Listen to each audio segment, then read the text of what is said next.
Last day of the trip for So us last too. time, Yeah. 42 days. In time to sleep. Time to sleep, yeah, good. When we get home. Yeah. Yeah. Hopefully we have a catch up when we get Got to get through the flight of non-sleep. Yeah, it's a 17-hour flight. You gotta adjust the time again, right? Yeah. Yeah. We find going around the world this direction is a bit easier on the time zone changes. Yeah, the body clock adjusts easier. You Yeah. arrive the same day. No, we leave on Tuesday and we arrive on Thursday. 15 hours. We fly for 15 hours, I think it is. 15, Yeah. So we leave LA at 8:30 on Tuesday night and we arrive in Brisbane at 5 a.m. on Thursday morning. Because Australia's 15 hours ahead of you here. Now since the adjustment, but last night it's 15. Yeah, it'd be strange to be back in Australia. The guys have been madly working away on the shed. It's got a roof on it now and everything. Yeah, it looks great.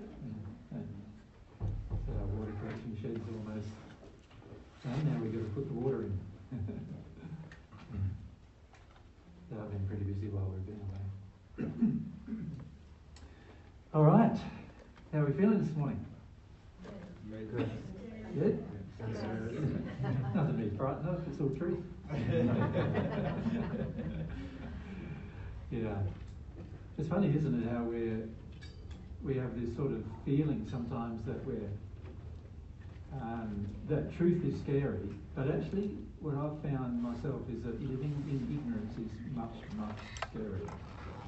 Because you don't really know what's going on or why it's going on or anything like that. So truth is just such a freeing thing rather than a scary thing. So that's a false belief. There's an example of one false belief, that the truth is scary. Okay. The subject matter today, remember we're still on the beliefs matter.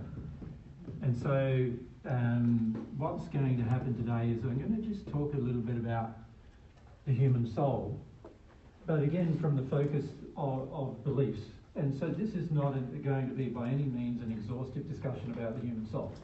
It's going to be a very rudimentary discussion about the soul. And there's just a few basic things that I want to say to you before Mary and I leave for we're away from you guys for 11 months, right? Pretty much. So, there's a few things I wanted to cover with you before we go. And this Homework. was Homework for the next 11 months. Sorry. Yeah, so what I would like to do is just talk about a few basic things about the human soul. For some of you, it might be a reminder, but I think we want to approach it too from the point of view of beliefs. And we haven't really done that before. So this is what we want to cover. So we're talking about how the human soul works in particular. Well, we called it yesterday, didn't we? What the human soul does. Yeah, or you could say what the human soul does.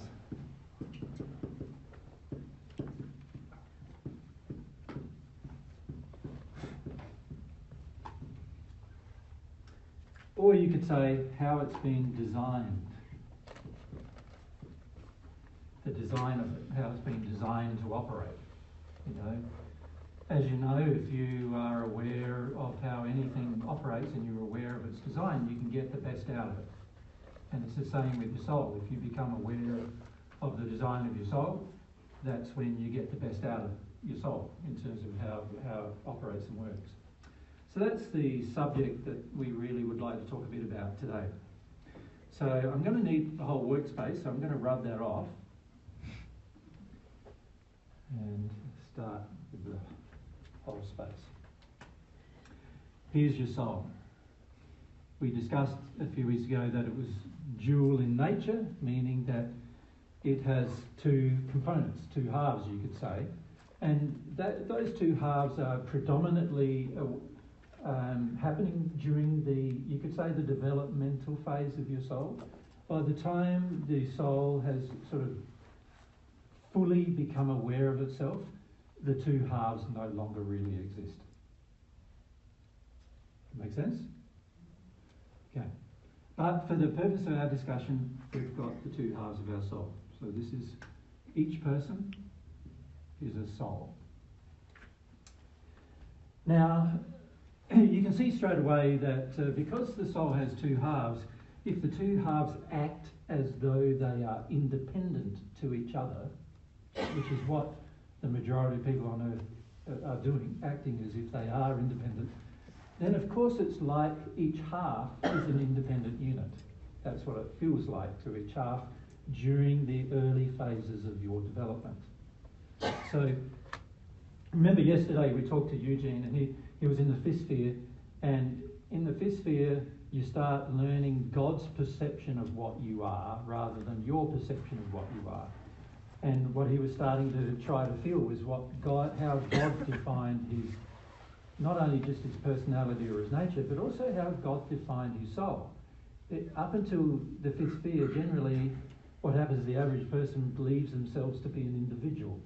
But when you start receiving truth from God about your soul, you start realising that you're not an individual. You're only half of an individual. And you start receiving from God emotionally. Remember, this is anything you receive from God has to be emotional. It can't be intellectual. You start receiving from God the emotional feelings of what it feels to not be an individual. Your half of the soul not being an individual. And that's quite confronting, because up until that time, generally, we've believed ourselves to be one. And so, as regards receiving any truth from God, it is always going to be an emotional process, and that applies to what I'm going to talk to you about with regard to the human soul today. At the moment, I'll be presenting to you concepts or ideas which you can intellectually sort of grasp or understand. But that doesn't mean you understand the human soul. Until you feel these things, you will not understand it. And you won't understand even the importance of grasping the truth about the soul until you feel your soul. So this is something that's very tricky at the beginning when you start learning concepts like this, because on the natural love path, there are universities in the spirit world in particular that teach you all sort of things that the spirits who are natural love spirits have learnt, and some of those things are teaching you things about the human soul. And the average person on the natural love path is using their intellect, their mind, to try to grasp and understand what the human soul is. And for many people that's quite attractive, to grasp it with their mind first, because they have a large level of control over their feelings when they do that. Right? So that's the problem with doing this, is that you can control your soul using an appendage of the soul. So if we look at the soul, it obviously has appendages. Now, if we're a heterosexual soul, then obviously one half will be male and the other half will be female, and so it'll be attracted to a male, will be attracted to a male body, and the female will be attracted to the female body, right? So this is a physical body and the spirit body. And then on this side you've got the same thing, where you've got your spirit body, and I've drawn it a bit bigger just to illustrate to you that it does have, you could say, a superset of the functionality of the physical body. So I'm just sort of putting it in some relative position here. So at the time of incarnation, which for all of you was a time of conception, shortly after conception, the cells start multiplying quite rapidly, and there's a certain time after it receives so many multiplications of cells, and the soul connects to the bodies, and actually the soul provides the energy for the multiplication of the cells inside of the womb to continue. If the soul doesn't connect, there's an immediate abortion of the organism, but there was no soul on it connected to it anyway, so it's not what I would classify to be an abortion at that point, or a miscarriage at that point, because the soul was yet to connect to the body. But if the soul, the half of the soul could not connect to the body, then of course the body wouldn't be able to sustain itself inside of the womb, and eventually the body would pass anyway. Now the way God's designed it is that's pretty much a physical impossibility. So what actually happens is every time there's conception occurring, there's a number of souls waiting, many millions of souls yet to incarnate, and billions actually. And they're all waiting around people having sex, waiting for an opportunity to incarnate. And so as soon as the conception process occurs, then they go through the process of incarnation, which is also the beginning of their own individualization. In other words, it's the beginning of them becoming self-aware. To that point, they weren't self-aware, and after that point, they are aware. The thing that causes self-awareness is an instinctual process that God designed that every soul must incarnate in order to begin the process of awareness. So it's impossible to be aware without the incarnation process occurring. So now we have these bodies. We've got the spirit body, physical body, on both sides, two halves, and the half of the soul sort of. Now, of course, at the beginning of this, in the womb, the first half is in the womb. So usually it's, there's things that cause one half to come first, and we won't get into that here. But there's reasons why one half comes first, and then the other half hangs around the first half, waiting also for an opportunity to someone in that vicinity to have sex as well, and then eventually the second half incarnates as well. And while the second half is waiting, it's still not self-aware. It hasn't begun the process yet of its own half becoming aware. So it's only when both halves actually incarnate and are now in bodies that they start becoming aware. Right? And for each of you, that's sort of like a very individual process. So the average person on earth starts thinking, I'm the individual, I'm the singular unit. Right? Because at this stage, there is no awareness of the other half of self. So most people just believe themselves to be a single unit. And initially, most people just believe themselves to be a body rather than anything else. And it's only when you start having your intellect develop, and here I'm talking about the intellect of the soul itself, but also of the spirit body's mind. There's two intellects for developing. The soul has an intellect, which is actually emotion. And the spirit body has an intellect, which is what you call your mind. Right? So there's two types of intellect developing. There's the emotions, they begin first. So the emotions start getting absorbed in the soul before the brain even is developed in any way. The emotions start getting absorbed from the surroundings, and in particular from the surroundings, including the parents. So emotions start getting absorbed from the parents. So if the parents are loving towards the newly conceived child and talk to the newly conceived child and express their affection to the newly conceived child, even though the child's not born yet, then of course the child feels all those emotions. And this assists the development of the brain, of the soul of the child. And remember, we're talking about half of the soul here. Right? Remember I said that the brain was the emotions. So the emotions of the soul, or the brain of the soul, is actually being developed before the intellect of the spirit body gets developed. That make sense to you? Yep. And there'll be, in a minute, it'll become clear why I'm saying all these things. So here I am, and I'm a newly conceived child, and I'm absorbing emotion, which is helping my soul, my half of the soul, to develop a sense of what's coming at it emotionally. Its experiences started emotionally first. And then, of course, this brain inside of the womb starts developing, and that's a later stage, that occurs at a later stage. Obviously, all the organs start forming over time. The brain is one of those organs that start forming over time, both in the physical body and in the spirit body. And as that brain develops, then, of course, the functionality of control of the body is actually developed. In the physical body, the control of the physical form happens in the physical brain, and the control of the spirit body's form happens in the spirit body's brain. And the brain of the bodies is intended to control all of its physiological and nervous system and all the other functionality of the bodies that are attached to the soul. And of course, there are thoughts that can be had. Now, the soul is capable of thought, and it passes thoughts to the spirit body's brain. And so after a while, what happens is the soul, having its thought, which remember is emotional, gets passed to the brain of the spirit body, which is then interpreted, and intellectual concepts start to be developed in the brain of the spirit body.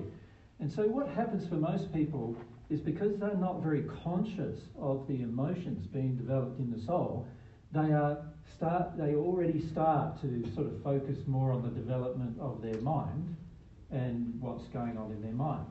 And of course that's because historically on earth, many people have just been focused on developing their mind. So they wait for a child to become, where you can talk to the child or reason with the child oftentimes, and then they start talking to and reasoning with the child, not understanding that actually the brain, the spirit, the soul brain, the emotion, has already been working from the time of conception.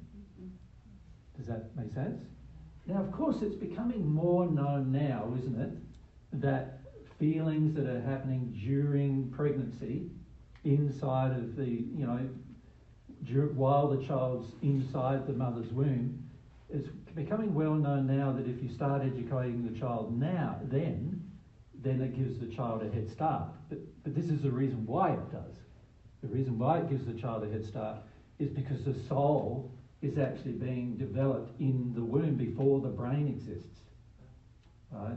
So any feelings don't pass via the brain.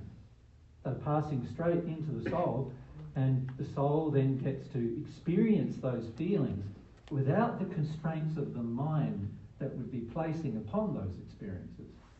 So if you give your child that experience while it's in the womb, it will have a great head start with regard to a lot of things.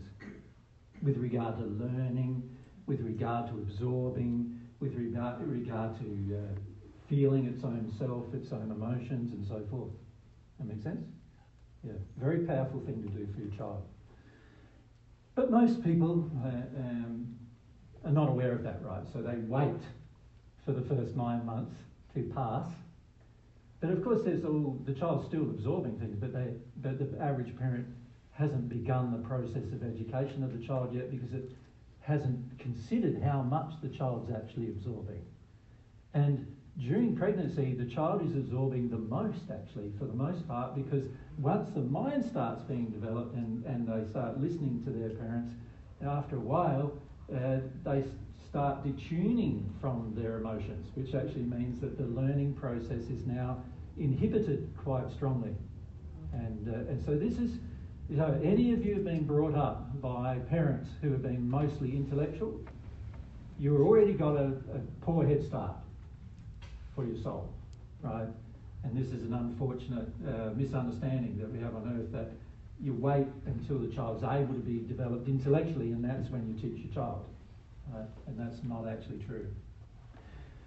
Okay, so here we have the soul. The half of the soul is connected to these two bodies, and these two bodies are developing over time. And the key then becomes, well, what are the main things that make up this soul? What over time becomes the constraining forces that are placed upon the soul?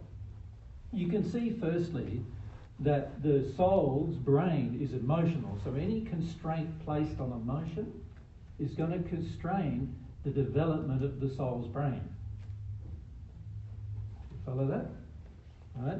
Whereas any constraint placed on intellect generally is only going to affect the spirit body's mind, with the exception if the emotions agree with the constraint, then of course there's also constraint being placed upon the soul. Right? And unfortunately, the way most parents are is that when they have an intent intellectually to teach their child a certain manner, unfortunately, emotionally, that intent is also driven. So that generally means that if an intent is a poor intent towards the child, during, you know, these phases of its development, any time up until the child has a reasoning brain of its own, then the emotions are also being absorbed by the child at the same time as the intellectual intent is being absorbed. And so generally the constraint happens at both levels, the intellect as well as the soul, the emotion.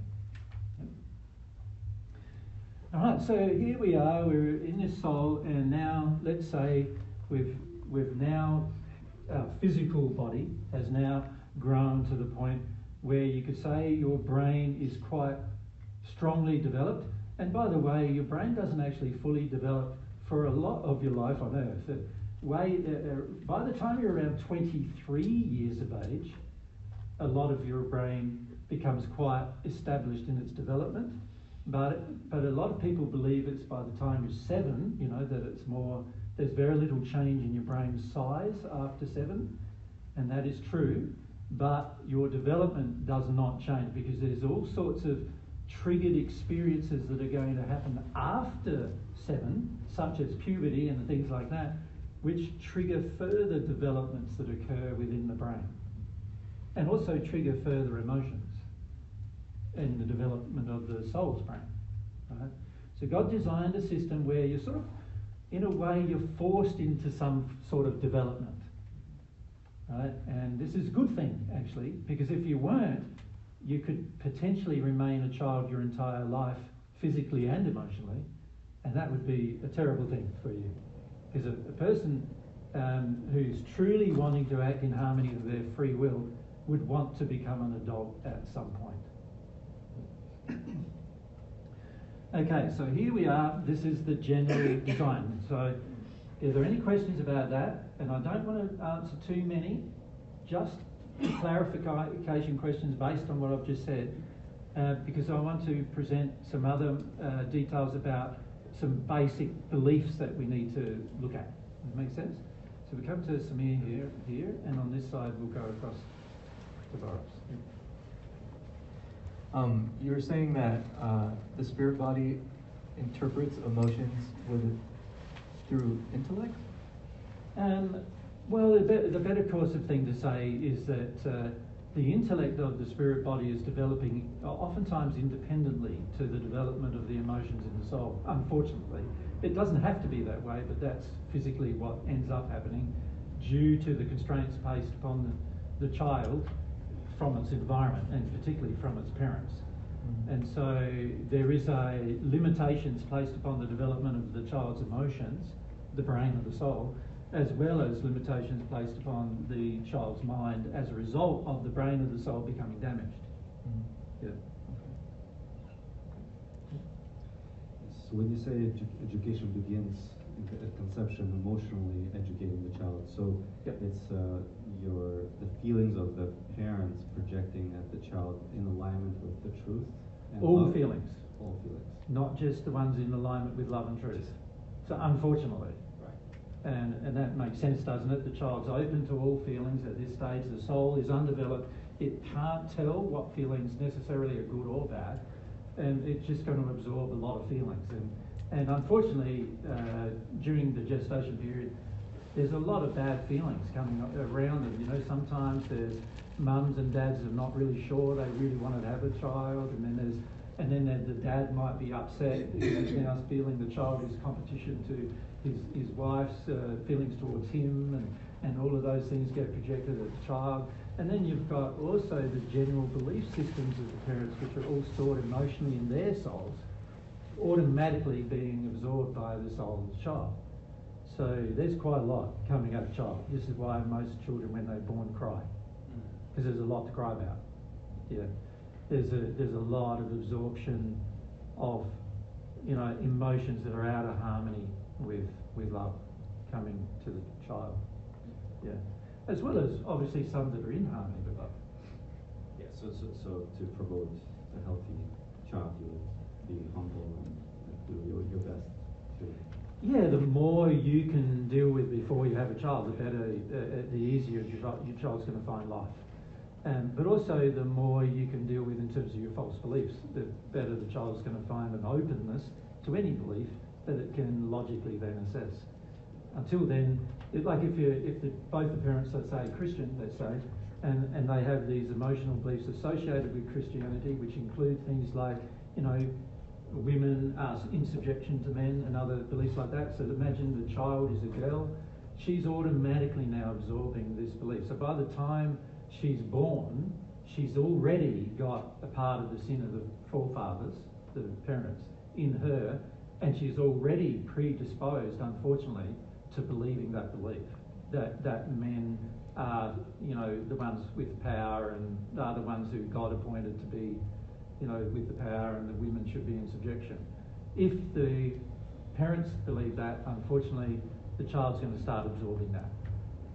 And the effect of the generations, so ancestors who passed, Yep. with like the effect of that, and also Only insofar as those effects are in the parents. Yeah. So, and whatever is in the parents is going to get passed to the child. Of course, there are also other influences. So some grandparents and great-grandparents have a tendency to want to influence this new child now, and many of them do they see the child developing in the womb, and they do start projecting their feelings at the child as well. Unfortunately, there's a lot of investment in family and so forth, and so they project their feelings towards the child even while it's in the womb, unfortunately. And if those feelings are unloving in any way or contain beliefs that are false, then unfortunately the child doesn't know that, and it starts absorbing that as well. Yeah. So both on earth and in the spirit world, there's a strong responsibility towards those who are already existing to not do this with the child, to allow the child some freedom of its own development.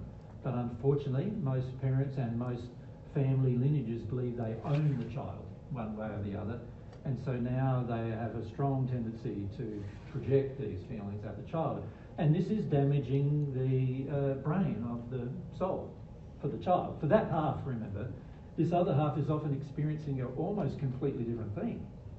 So imagine, like in a heterosexual soul, quite often the female part of the child, so of this soul, is receiving these, let's say in southern USA, where there's a lot of Christian religious belief, and the female part of the soul will be absorbing this "I'm in subjection to the male" right from the time of her conception. The male half will be absorbing the opposite thing, obviously, which is women are in subjection to me, and I'm better than a woman. And this is why many men, Christian men and men of other faiths who have these beliefs, believe that they own their women. They feel they can boss their women around.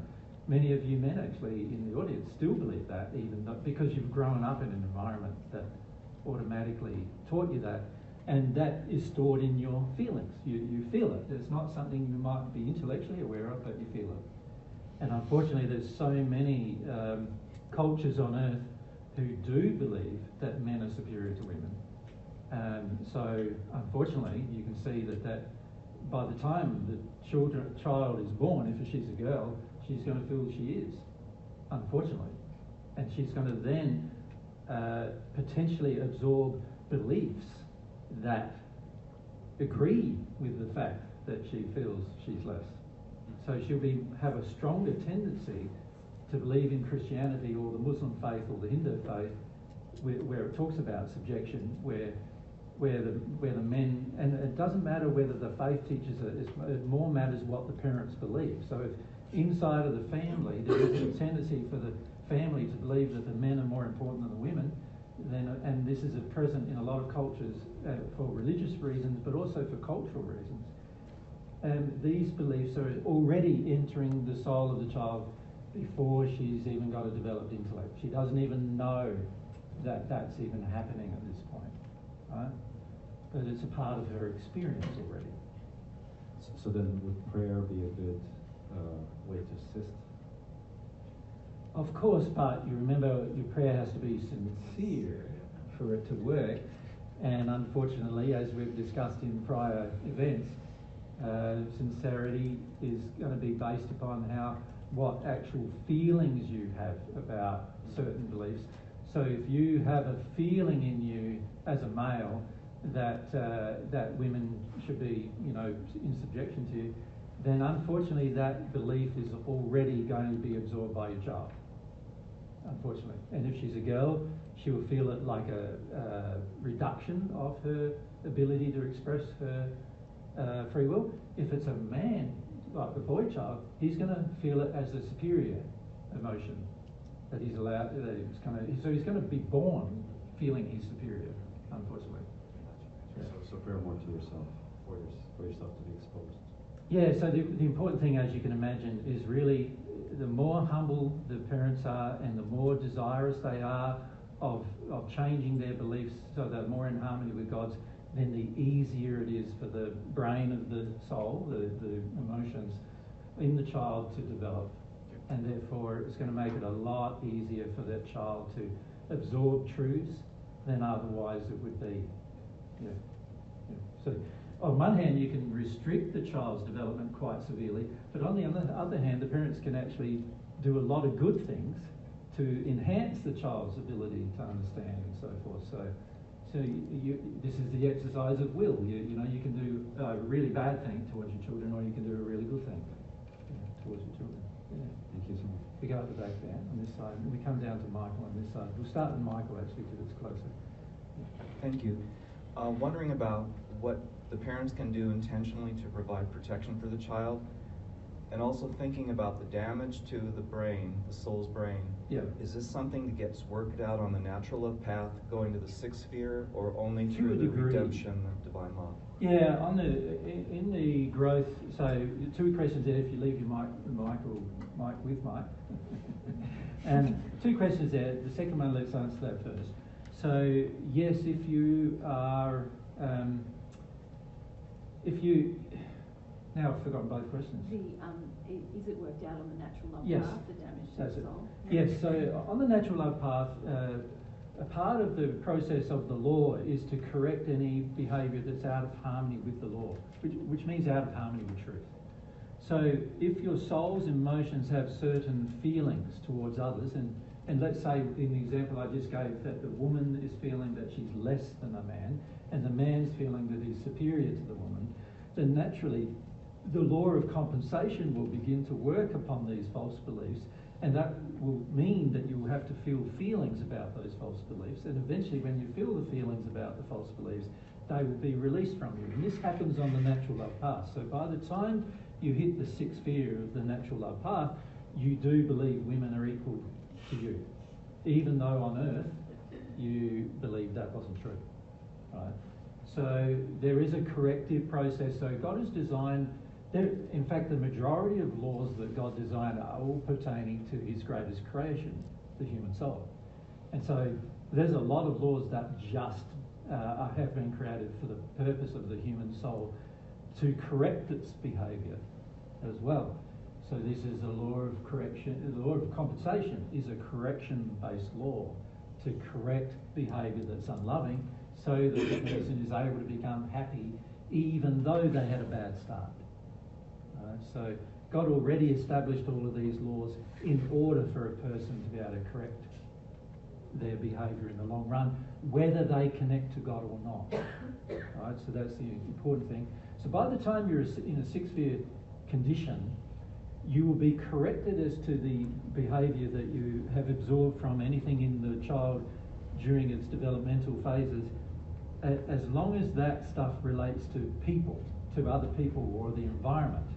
But you won't be corrected from anything that related to God. Beliefs about God, in other words. They often will remain.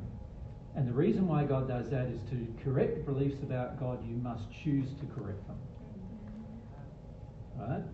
Whereas the way God feels about your interactions with your brothers and sisters, of which everyone here is, and everyone in the world is, and everyone in the spirit world is, God feels like, no, there are certain things that I will not allow you to do. If you want to be happy, there's certain things that I will not allow you to do towards your brothers and sisters without there be some compensating or corrective law correcting that behaviour. So while you have free will, at the end of the day, everything is going to be corrected given a long enough time if you follow the natural love path to the point where you become a perfect human. So God designed that as a part of the changes that you'll need to make. Make sense, Michael? So on one hand, all the things related to humans and anything less than a human is all dealt with by the time you become a sixth spirit. But anything relating to God is probably not going to be dealt with. Right? You're probably going to retain beliefs that you even absorbed in your soul right from the time of your gestation. You're probably going to retain those beliefs about God unless you choose to confront them, the reality of them, the truth of them. And that's an individual choice that each soul needs to make for itself. Is that? Yeah. Good question. Protection for the child was the other question. Well, yes, protection for the child. And now, obviously, the greatest protection you can offer the child is that your beliefs are true. And I'm not talking about your intellectual beliefs. I'm talking about your emotional beliefs are all true. So even if you didn't believe in God yet, but you didn't have a formulated belief in God, as long as all of your other beliefs are actually true, you can see you're providing a lot of protection to the child. But as soon as you believe things that are false, the child is absorbing them. So this is a part of your personal responsibility as a parent, to make sure that you're believing things that are true. Like, try to find the truth, right? Because if you find the truth and you believe that truth in your heart, in your feelings, then of course the child will benefit from you having that truth. Now, it doesn't mean the child automatically accepts that truth herself or himself, but there is going to be a predisposition to accept it because there's nothing blocking it from accepting it, right? So this is very good for the child. The child's not born with you could say, a developmental problem. All developmental problems actually begin in the soul. And so when the child's born with a developmental problem in its emotions, for example, it's often got a predisposition towards false beliefs, and that's a problem caused by the generations that have come before it. So the way to protect your child is to believe truth. And now that sort of places a lot of responsibility on the parent, doesn't it, to what is the truth? Well, I've got to sort out what the truth is for myself, And the more of the truth I can sort out for myself, the easier it's going to be on the child. Makes sense, doesn't it?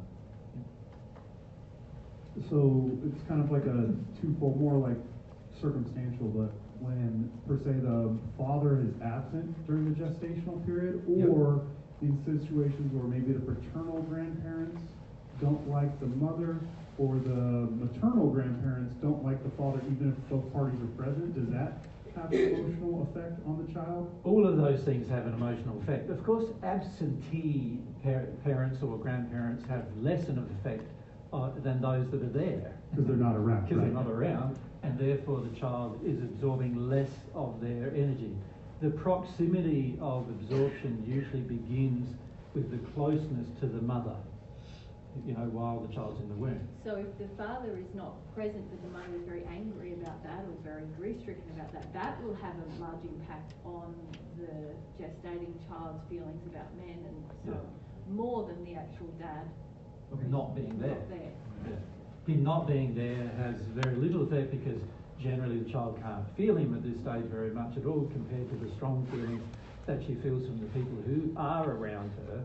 So, caveat, if the father is absent during the gestation period, and let's say he finds truth during that period or some form of it, right, a little bit, and then comes back, he's already missed out on the chance to influence that part?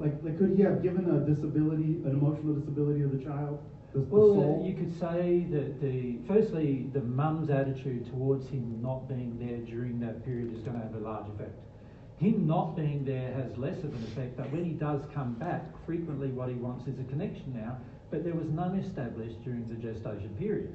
So now the child has less of a connection automatically with him because he wasn't there during the period where the child was absorbing all the emotions. Does that make sense? Yeah, it makes sense. And this doesn't mean, this is immaterial as to whether they're married. It's just like whether they're around each other at the time. It's like, So, you know, it doesn't, obviously when you're married, you're probably living with the person, and if you're living with the person, there's a larger effect. But, you know, there's no, from God's perspective, if the parents of a child were around the child, both around the child as much as possible during the stage of gestation, and they had very positive feelings towards the child, and also had feelings harmonious with truth, even though the parents were not actually physically together sexually themselves, then of course there's less of an effect because there's more positive effect there.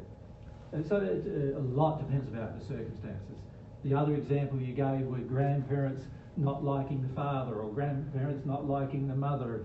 And well, it's the feelings of the mother and the father here that are going to have a large bearing. So if mother or father has not forgiven the grandparents, and they actually feel quite a lot of animosity towards those parents or feel a lot of anger towards those parents, then obviously the child's going to be absorbing these feelings without understanding what they're absorbing, of course. But when they're born, they're going to have this kind of thing does happen where a certain person picks them up and they just start crying.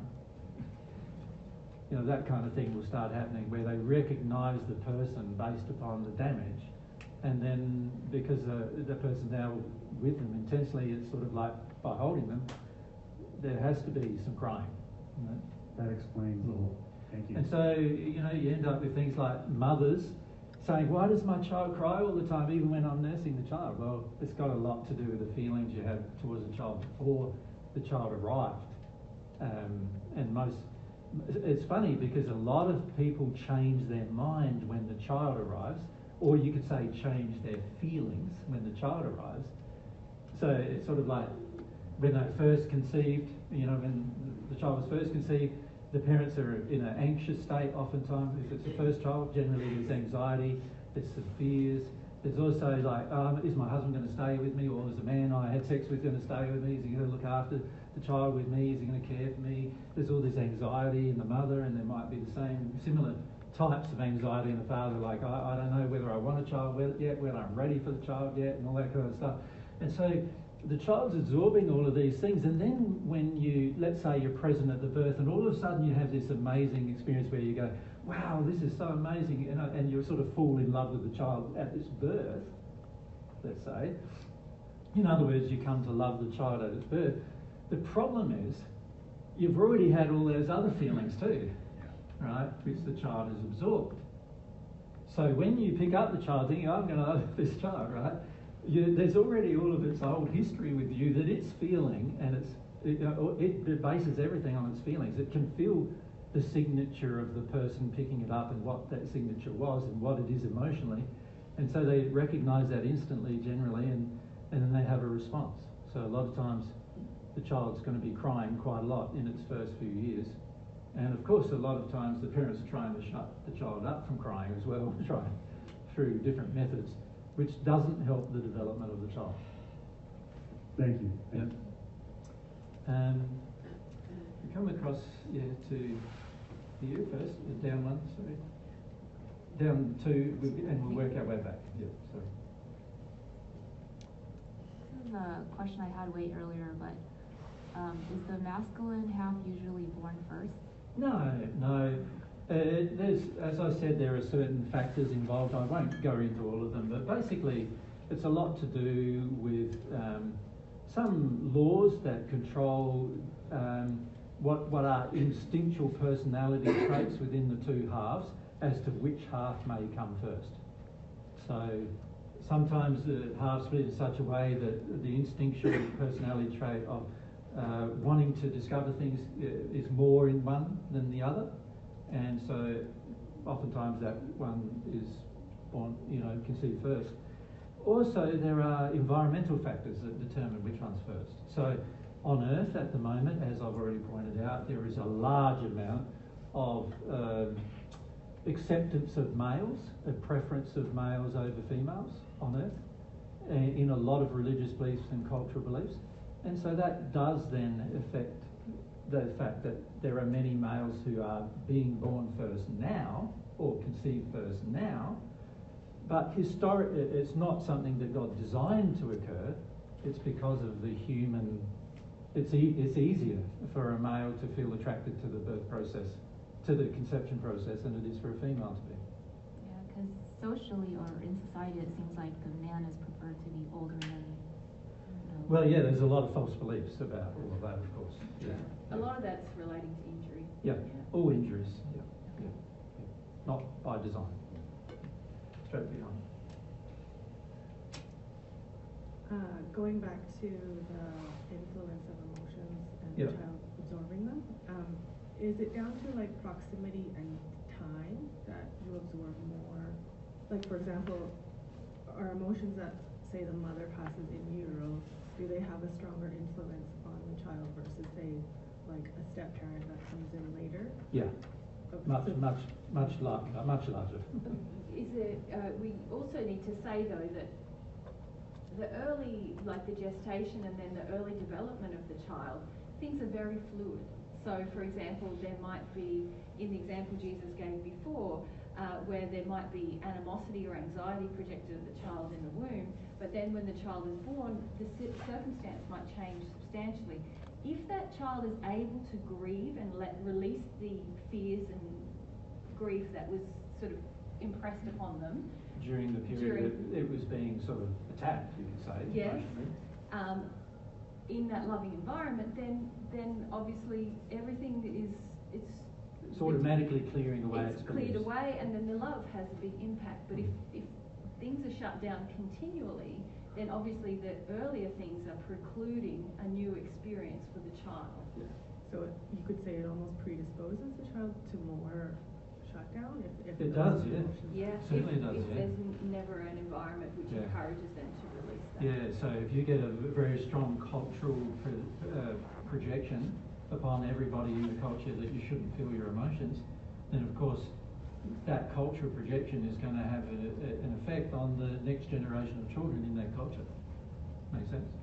Yeah, very, very powerful these effects are. And this is why in the Paget message we said the sins of the forefathers are passed down to the child. And this is how they're passed down to the child. It's something that hardly anybody on earth even understands. Because they don't understand that the brain of the child is its feelings that started right at the time of conception. If they understood that one thing, they'd understand, wow, it's going to be powerful what we do to this child from that point of conception, you know. We need to sort ourselves out about a number of our bad feelings here. We need to correct all of that, you know, because if you understand the truth about, you know, the development of the child's brain, the soul brain, which is the emotional part of the child, you would want to correct that, wouldn't you, as rapidly as you possibly could. Straight back behind you. I'm glad that you just said that, because my question was, and I've always wondered this, is it moral to have a kid before you're perfect, or in the sixth period? Well, it's a good question, and you know, it's a difficult question, isn't it? Because obviously if all of us decided that we weren't going to, then there'd be no next generation. And I felt like it was kind of saying like, or yeah, just what you said. Yeah, so physically, if all of us decided we can't have children and now until we've sorted out our sin, and none of us sorted out our sin while we were on earth, then the very next generation would never even be born, right? And if that is the case, then basically the human race on this planet would be gone. Unfortunately, souls in the state of where they're together yet to incarnate can incarnate on other planets. So they're not actually prevented from incarnating, because in the soul space you actually have the availability of many planets to incarnate to, not just. So if one failed for some reason, such as the sun went supernova and everybody on this earth died, for example, then that doesn't stop a whole heap of souls from incarnating, right? Because those souls can incarnate to any other planet that still remains. So God's put into place things which, you're right there, Michael, you want me to? God's put into place things in this regard to allow for everything to work seamlessly, even if something does go wrong. Yeah. But can we say that there's a difference between condition and aspiration? Which is where I'm going to go.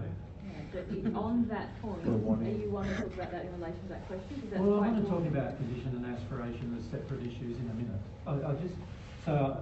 Where I'm headed is so some of your questions I'm probably not going to answer right now because we're headed down a road that I want to take you down.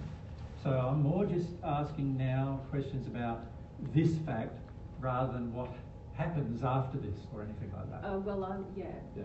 Yep, I was going to talk about the conception process of the will versus the aspiration in the parent. Sure. Whether or not they're perfect, is that cool? Yeah. So, your question is really saying like, well, is it moral to have a child when I'm not yet perfect? It's like a perfect natural person. But if you have the aspiration to become one, then that whole process of having children will be far less damaging to the child and also far more like rewarding to the parent. Yeah. So would it it's then not be so moral? much about the condition of the parent or the aspiration of the parent. Yeah. Because God has You could also designed... say it's about the lack of humility of the parent. Yes. If the parent desires to be humble in that process, God's designed it to be a growth process for both parent and child, a development process. I think it's very cool what God has done in the whole allowing humans to become parents, because if they have an aspiration for humility, love, truth and faith, even if they're not yet perfect, that whole process will accelerate their development, the parent's development in Towards those qualities. perfection, yeah. So it's the aspiration and the faith that come like. Yeah, we'll talk level about down. why that's the case in a minute. Yeah. Thank you. If we go next to your side, and then we'll over here if we can start down on this side. So, Debbie. So I have a niece that has not cried after being born. Yeah. I'm wondering, could it be both ways, where their parents are perfect, that she doesn't have anything to cry about? Or? No. It'll be Very total suppressed. suppression. Total suppression. Very suppressed child. Yeah. Yep. No one on earth is perfect, so it's going to be to do with total suppression. Very damaging to the child, and frequently it can be caused not only by the parents but also spirits who attempted to overcloak the child during the womb. And certain cultures are very susceptible to this because of their belief systems. So the Hindu culture, for example, is very susceptible to it, and the Buddhist culture is very susceptible to it. And the reason why is because those teachings cause parents to believe that these things are good, and so they then have already a feeling that it's okay if the child is automatically born with all these wonderful abilities, right? And not understanding that those wonderful abilities are not the child's, because the child's undeveloped. They're actually other spirits working through the child and overcoming the child's will. So frequently, by the time a child is born in some of these cultures, what happens is the child itself is so heavily suppressed and also overcloaked by another spirit who then acts like everything is fine and everything's calm and calms down the child from having any emotion at all. And this is very, very damaging to the child, because when the child passes, when it becomes an adult, it'll live its life like that, and then when it passes, that spirit will be disconnected. And once the spirit's disconnected, the child will become aware that it doesn't even hardly know anything yet of its own self. And it's a very damaging thing to do to a child. And many of these cultures look up to it, unfortunately. And so they think it's a good thing. And so that it's promoted as well.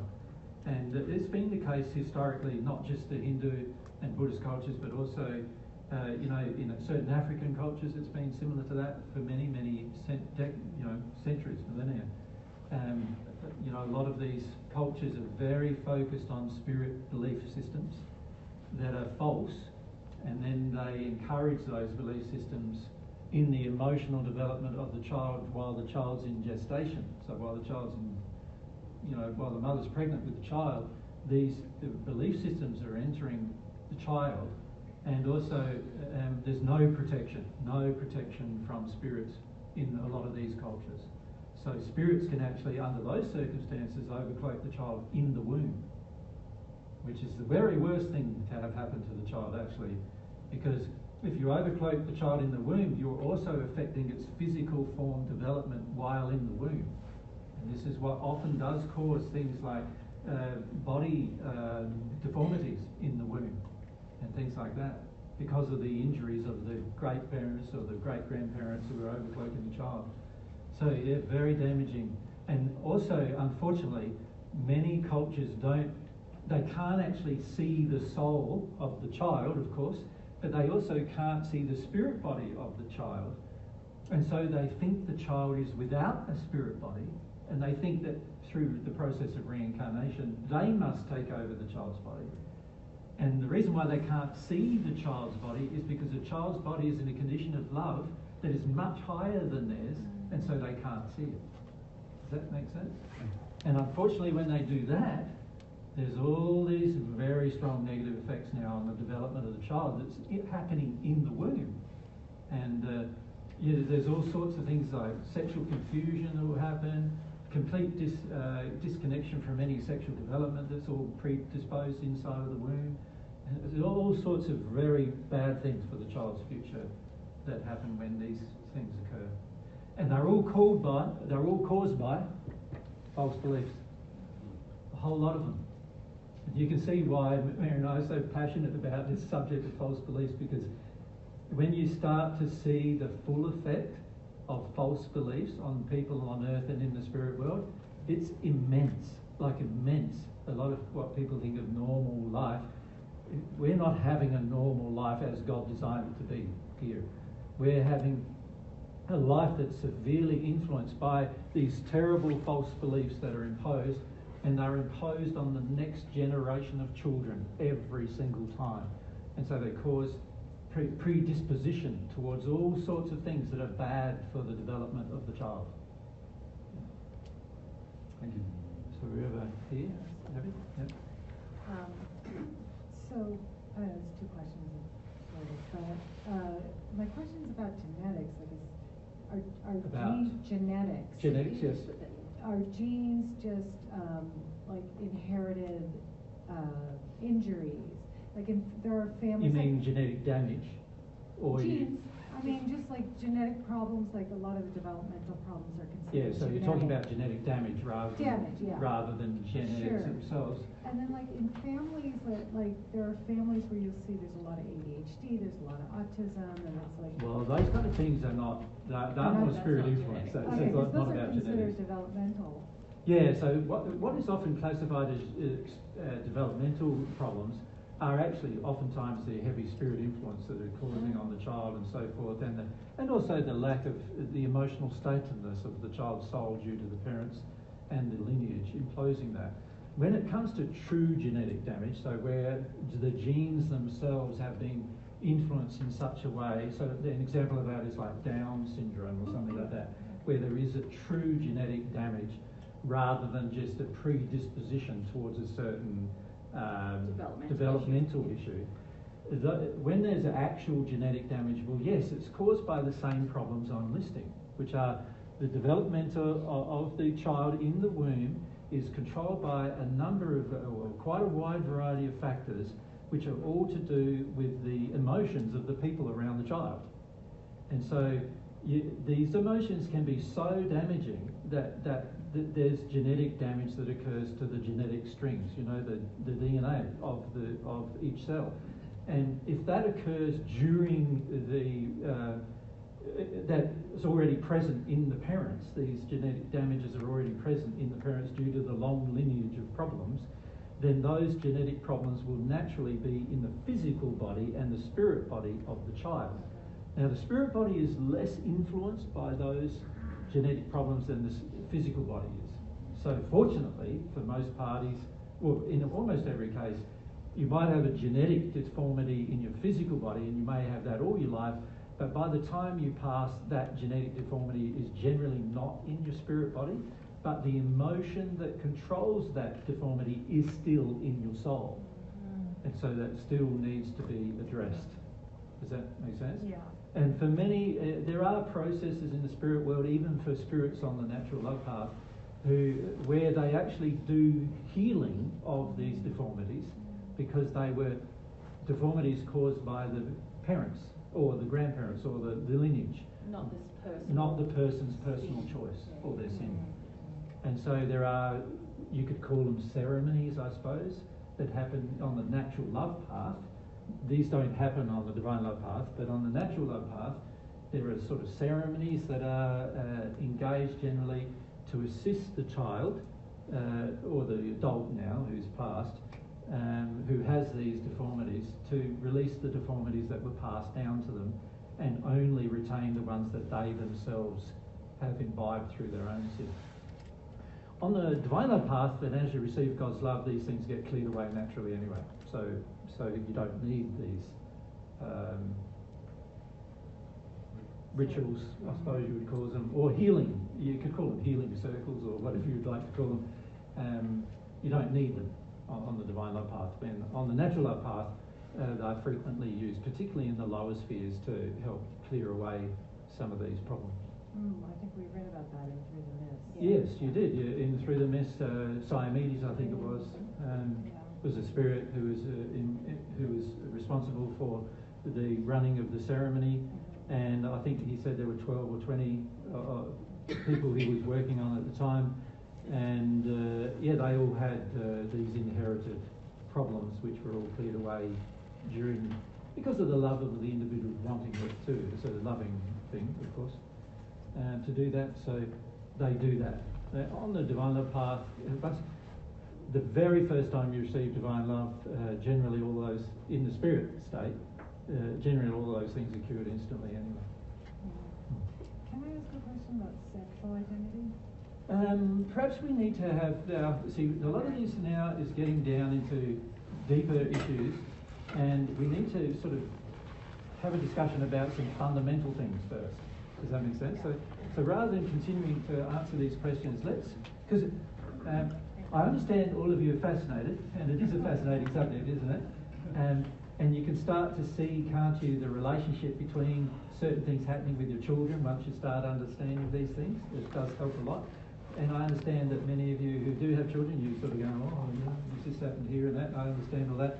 But we need to describe some further things that will help with the understanding of what's going on. All right? Okay. So fundamentally now, by the time this child is, let's say this child is now an adult, so both of these are now adults. So you've fundamentally got, haven't you? You've got one half who has had this experience where all the family lineage and all the parents and all the, it's absorbed emotions from all these people from the time of from its own conception onwards. And then the other party, because it's often these two experiences are completely, or appear to be, I should say, completely independent of each other, they're having a completely different set of experiences. Make sense? And they're both having these experiences concurrently.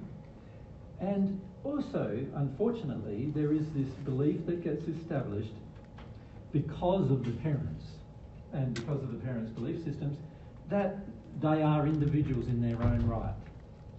In other words, there's sort of like a blockage now being established between the two halves.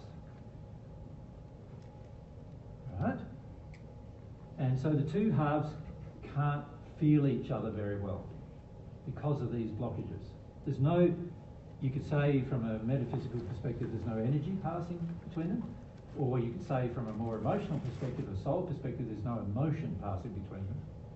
And as a result, it's like they are living completely independent, separate existences. Right? Even though they're not, they're one soul. They're still one soul. But because of their lack of consciousness about being one soul, they're really fundamentally living two half experiences. Right? And as they develop sexually, they're going to start having a longing, not recognizing the longing as for the other half of itself, but rather they'll recognize it a longing to sexually connect with somebody. And the sexual connection you then establish with somebody else other than your soulmate then causes this sort of breakdown between the two halves to even increase. Right? So in other words, by the time we're adults, Many people on earth now have had multiple sexual partners by the time they're adults, and each one of those has just added to or fueled the belief that they are an individual who just connects to other individuals. But all the way through this, you could say a condition is growing inside of the soul. So let's call it a soul condition. And the soul condition, so on one half you've got a soul condition. Now that, are you going to define what soul condition is? I am, but you can say. Just because we've jumped from what the child's absorbed to now the adult, but there's the engagement. Well, all the way through its life it's absorbed. And it's not just absorption that creates my soul condition, it's the engagement of my will. Oh, we'll talk about all that. So, soul condition. So what is soul condition? Is the real question. Well, firstly, there's all the sensory experiences that the soul has experienced through its bodies. So there's sensory experiences that when you're awake on earth, you're absorbing senses from this physical body to your spirit body and to your soul, right? So remember there's a cord between the two, a silver cord, and all the sensory experiences from your physical body are being passed to your spirit body, and they're also being passed to your soul. So you could say all the sensory experience that the child had is getting passed to the soul. So if it had the experience of being smacked when it was small, that sensory experience is being passed to the soul. If it had the feeling that it was, hair was combed when it was small, and it enjoyed the sensation, then that is getting passed to the soul, and so forth. All these sensory experiences, all the tastes that it has, and this is why a child, too much to the consternation of the parents often, the child is like tasting everything. It's a phase, isn't it? So it picks up its own poo, tastes that. Oh, that's not very good. It picks up something like fruit or whatever. Oh, that tastes good. I have more of that, and so forth. And it's basically assessing taste, isn't it? During that process, and there's emotional experiences that it's happening during its assessment, and these emotional experiences are also stored in the soul. So the emotions attached to this sensory experience that are also stored in the soul. So it's impossible for anybody to be completely emotionless. You understand? Because the sensory experiences trigger emotion, and those emotions get stored along with the experience. So it's impossible to be like completely numb to everything, right? So even a person who's called a sociopath on earth or something like that is still probably likes his food or his drink, or because he's had sensory experiences attached to emotion. So he might not like people, but he still has the experience of liking other things. Does that make sense? Yeah. So you got the emotion that's a part of it as well.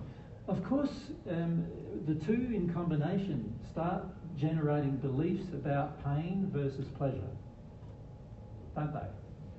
Some events feel painful, some events feel pleasurable, some events feel like you don't want them anymore, some events feel like you'd like more of them, right?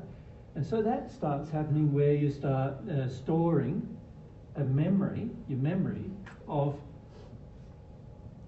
everything. And also what starts getting stored are, naturally, beliefs associated with these experiences. Right? They're all getting stored in your soul.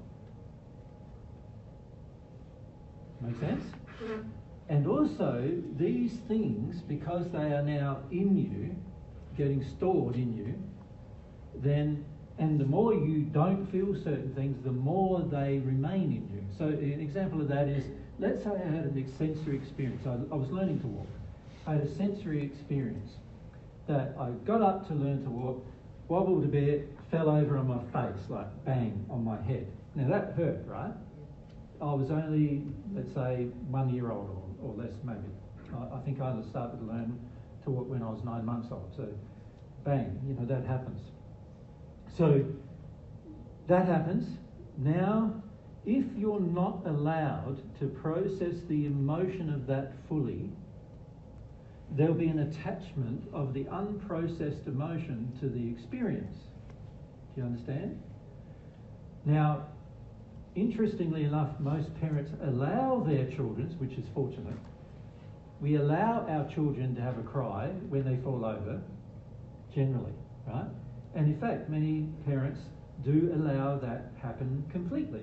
Like, they might hold the child, but they're not trying to shut down the child from crying because they can see it hurt itself. And most parents in that place generally go, just cry all that out, that's all good, you know? And so the child doesn't join the stored emotion with the sensory experience. So the next day, it gets up and tries to walk again. But if it had have joined and could store that emotional experience, there'd be a memory of the experience that it was a bad experience. And now the child would be less inclined to try walking the next day. Does that make sense to you? Yeah? Because there's a joining of a painful emotion which was not allowed to fully pass through the soul. See, the intention of God creating emotions was that they would pass through you. Good or bad, they would all just pass through you. You wouldn't retain any of them. You would just have constant experiences. This is a part of the joy of life. You have one day you have this experience, and the next day you have another experience, and they're often different experiences because there's different emotions attached. Now, of course, there's a lot of good emotion. So if they're all like pleasurable emotions, you could be having all sorts of pleasurable experiences, but each experience will be different to the other, right? So this is great, and it's just passing through you, it's not getting stored. But if you attempt to store one of them inside the soul, and that happens through the imposition of other emotions at the time you were experiencing the first one. So an example of that is, I'm crying, and my father is annoyed with me for crying. So now I'm absorbing two things. I'm absorbing the sensory experience of having some pain, which I wanted to cry about, but I can also feel my father, even as a 1-year-old, I can feel he's saying, oh, the child's crying, he's a bit of a wuss, you know, that kind of, feeling that already, you know, like feeling that, like, or even worse, that he's extremely angry with hearing the child crying, right, under those circumstances. Now the child's absorbing another set of emotions, which are also very intense, relating to the event. So now it's going to be associating the two sets of emotions with the sensory experience.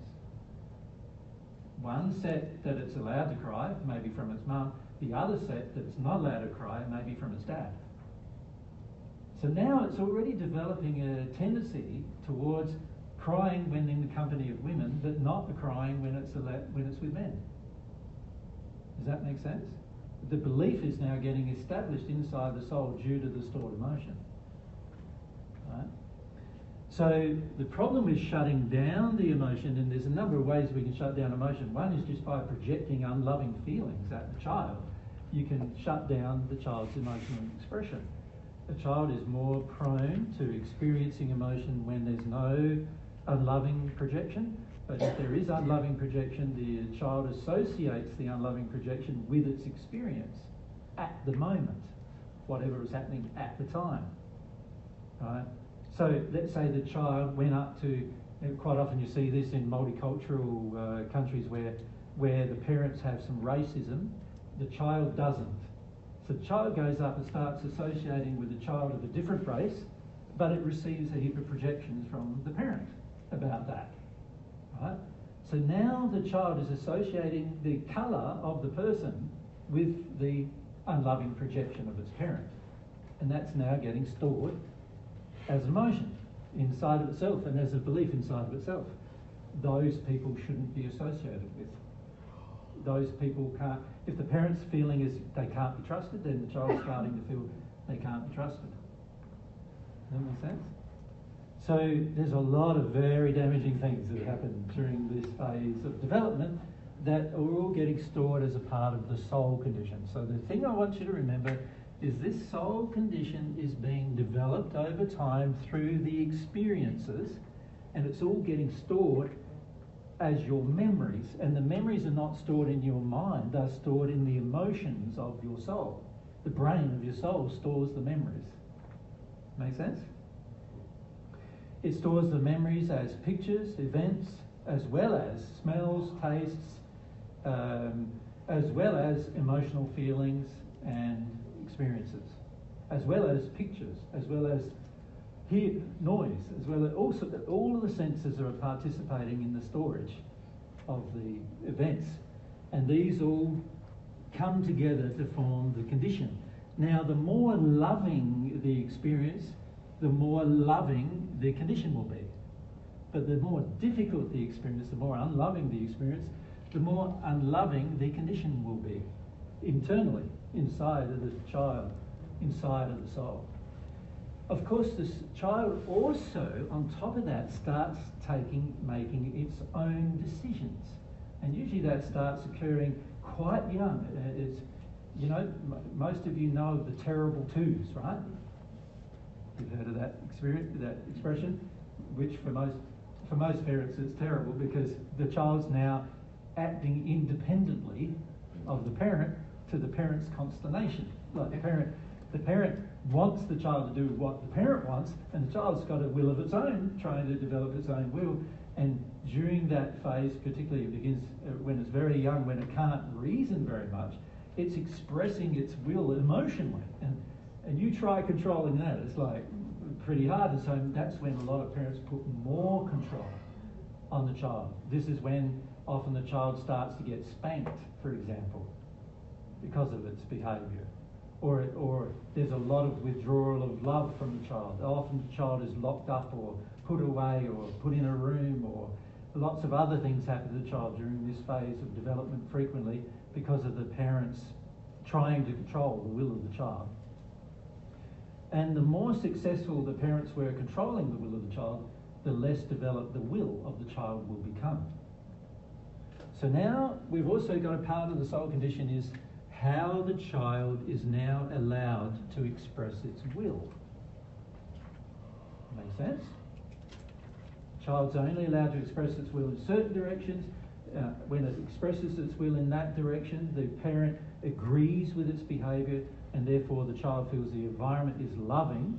And then on the other hand, the child's, when it expresses its will in a direction that the parent feels is wrong, and by the way, this is not measured by God's truth about whether it's right or wrong, but just by the parent's feelings, then the child joins the parent's feelings with its own development of its own will. Make sense? Very damaging to do this, of course, to the child, but this is a part now of the soul condition of the half of the child. So we're talking about the feminine half here in our examples. So now she's absorbed these different things all the way through, but also now her will is being manipulated by the feelings coming from the environment. Right? And so in the Paget messages, when you read about soul condition, we're referring to a lot of things there. Does that make sense?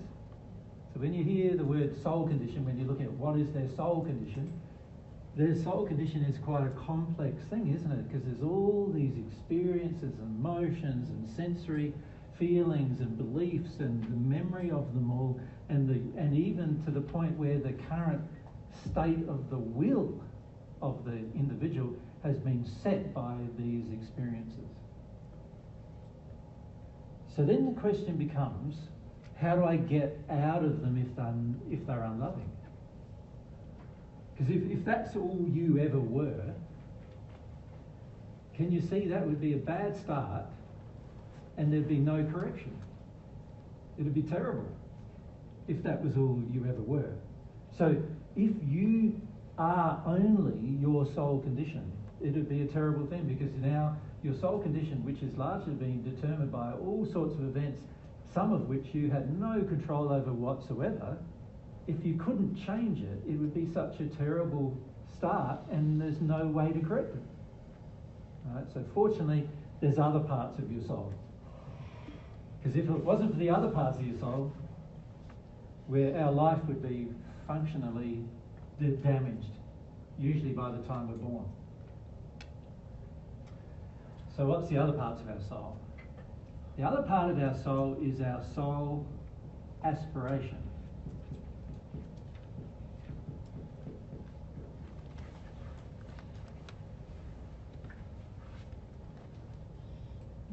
Fundamentally, you could think of it as the faith you have. What you believe is good for your future. And it's about determining, it determines the direction of your future choices. And they can frequently be completely different to the current state you're in. An example of that is, let's say by this stage, because of the different situations that occur and my own choices, I've got to the point where I'm a drunkard. You know, I'm an alcoholic. Because I'm trying to get away from my feelings. There's so many hard feelings that I want to get away from. And I have some beliefs that I'm allowed to get away from my feelings. It's a good thing to get away from my feelings. Everybody in society is telling me it's a good thing to get away from my feelings. And I've learnt that drinking alcohol helps me get away from my feelings. So I'm focused, I've become what's called an alcoholic. And it's not a disease, by the way. It's a condition generated by a whole set of beliefs and will and emotion and sensory things that occurred over the course of our life that causes us to finish up there, right? And see, the average alcoholic believes, well, I'm an alcoholic for the rest of my existence. And not true. If that was true, it'd be very unloving. The so-called higher power, which is in the concept of Alcoholics Anonymous, wouldn't be a very high power if all he created was, you know, you having a predisposition towards a thing that you could never get rid of. That's not a very high power. Like, high power would be somebody who created a system of things where whatever you had, you could get rid of. Right? That's a high power. So here we are on the soul aspiration side of things. What controls my aspiration? Well, obviously, you can see to some extent your condition may control your aspiration. So in other words, I've become an alcoholic. My belief is that I should be able to avoid my emotions, my painful emotions, my painful experience should be able to be avoided by me taking an action of drinking all the time. And I've found that it works. I get to avoid a lot of my feelings by me drinking all the time, right? And so I start to think that's really good. So you could say at this point my soul aspiration is faith that drinking is good. It's helping me. That's my soul aspiration. Does that make sense? It's a belief for your future because it drives your current actions into your future. It basically says, so when I'm sober, I want to be drunk.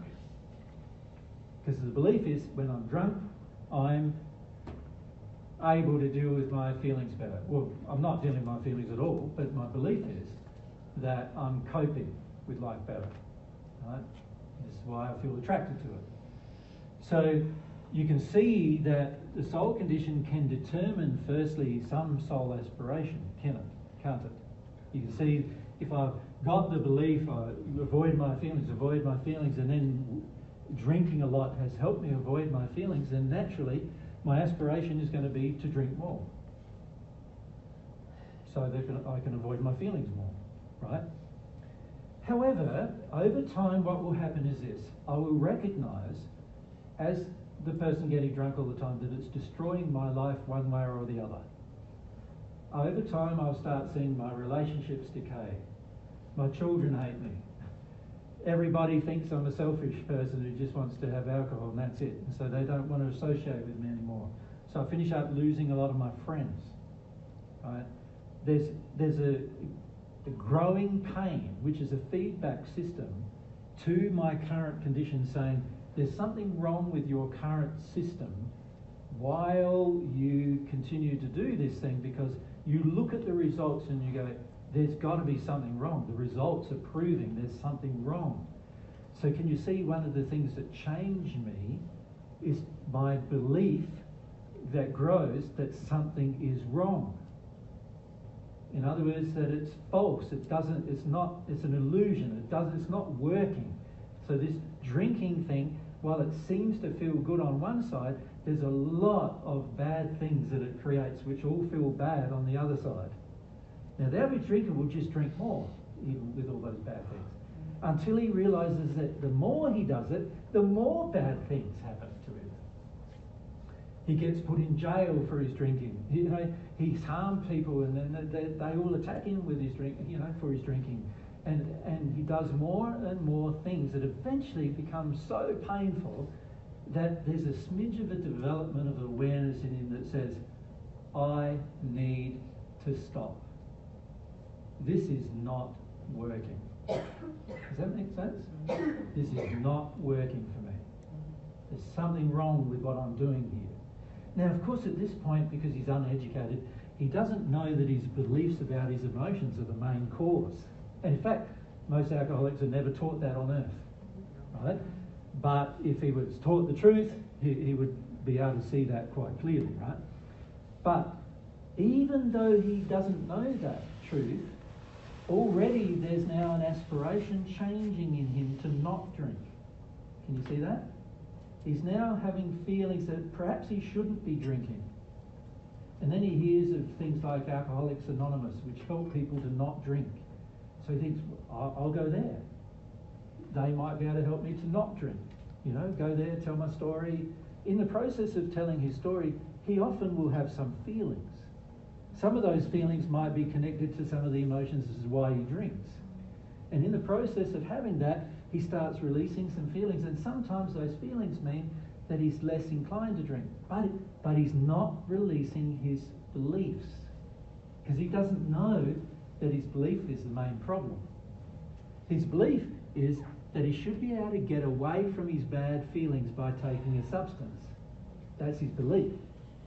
He should be able to get away from bad feelings. So even though he's feeling emotions and telling his story, releasing some emotions, he still is not attacking the problem of his belief.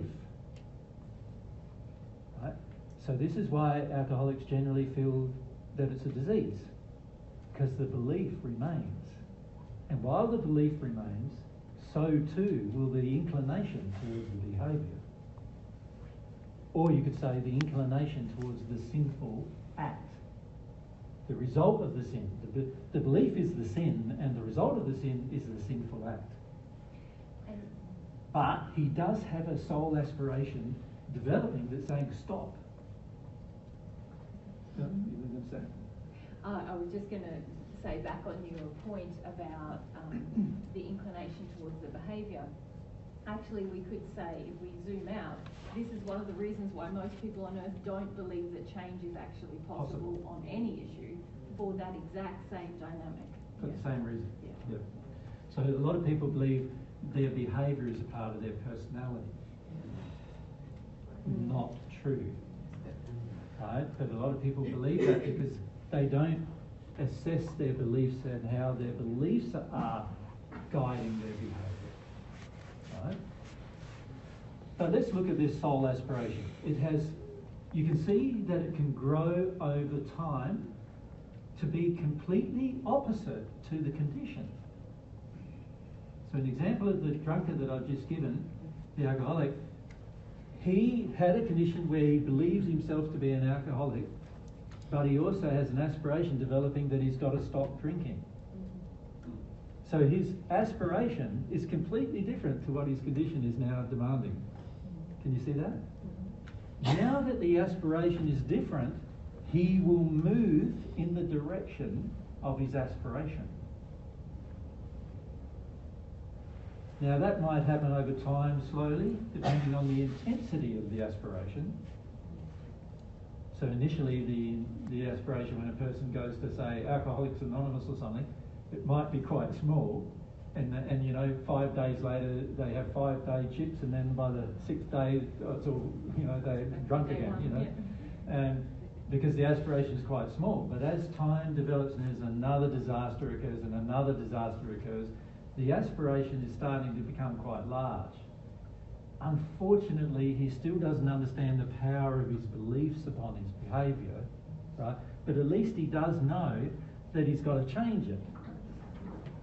And the way he's changing it is by changing his aspiration. So instead of having a longing to drink, he now develops a longing to abstain. That makes sense? Now that he has this longing to abstain, even though his beliefs are saying don't abstain,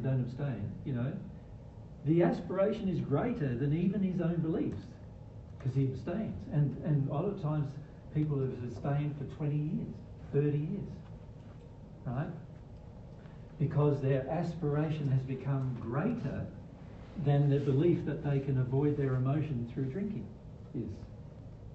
Unfortunately, it's still pretty hard though, because the belief still exists.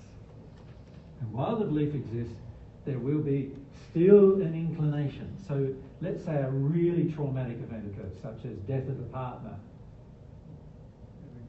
You'll get to the point where a traumatic belief is so great, the trauma is so great, that the emotion, the belief triggers, I don't want to feel that emotion, so the belief kicks in and says, I need to drink. Bang, I'm not drinking again. Overnight. Even after not drinking 20 years. And that's why they call it a disease. Because the belief has not changed. The belief substantially is the same, that I can use a substance to get over bad feelings. Right? And because in that situation, the belief about death is so final, the average person goes, well now, up to now what I believed was I'd benefit by not drinking. But now that I've got this terrible pain of losing my loved one, my wife, let's say, or my partner that I've had for 20 years now because I've been sober the whole time and I've lost her, now the belief inside of me is now, because the belief is still there, it's saying there are some things that are just so bad that you're never going to be really able to feel them. And so one of those things is the death of someone you love. So that belief triggers this other belief that I should be able to avoid that very, very, very painful emotion using the same method that I used before. Alcohol. And overnight, he's drinking again. Right? And sometimes he'll drink now for years after that until he realises, actually, I can feel the pain of the loss of my partner, right? And that pain is a lot less than drinking and myself silly for the next 20 years. And then he'll stop. But unfortunately, he still has not dealt with the belief. So often the death of a child is worse than the death of a partner for people. And they feel, a lot of people on earth feel that the death of the child is the very worst thing you could ever experience. So let's say he's had children through this relationship and one of them dies. Now he's going to revert back to his belief again. That is that bad that I cannot do it. And let's say not only does his child die, but he feels he's to blame for his child dying, which would even be worse, wouldn't it? Now it's like something he just doesn't want to deal with at all, emotionally at all. So now he's going to revert back to the belief. I can avoid this emotion using the substance, and away it goes again. That make sense? The aspiration, can I just say a few things about aspiration, what it actually is? You could say that it's a belief about your future, so it's faith, right? Which is a belief that something is obtainable in your future. So you could also call it a future belief, couldn't you? Well, it's not the right way to say it. It's, what's the right way to say that?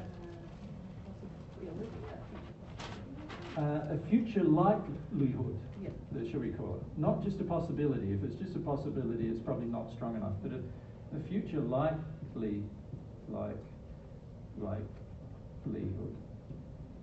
something that you feel quite certain will occur in your future. Yeah.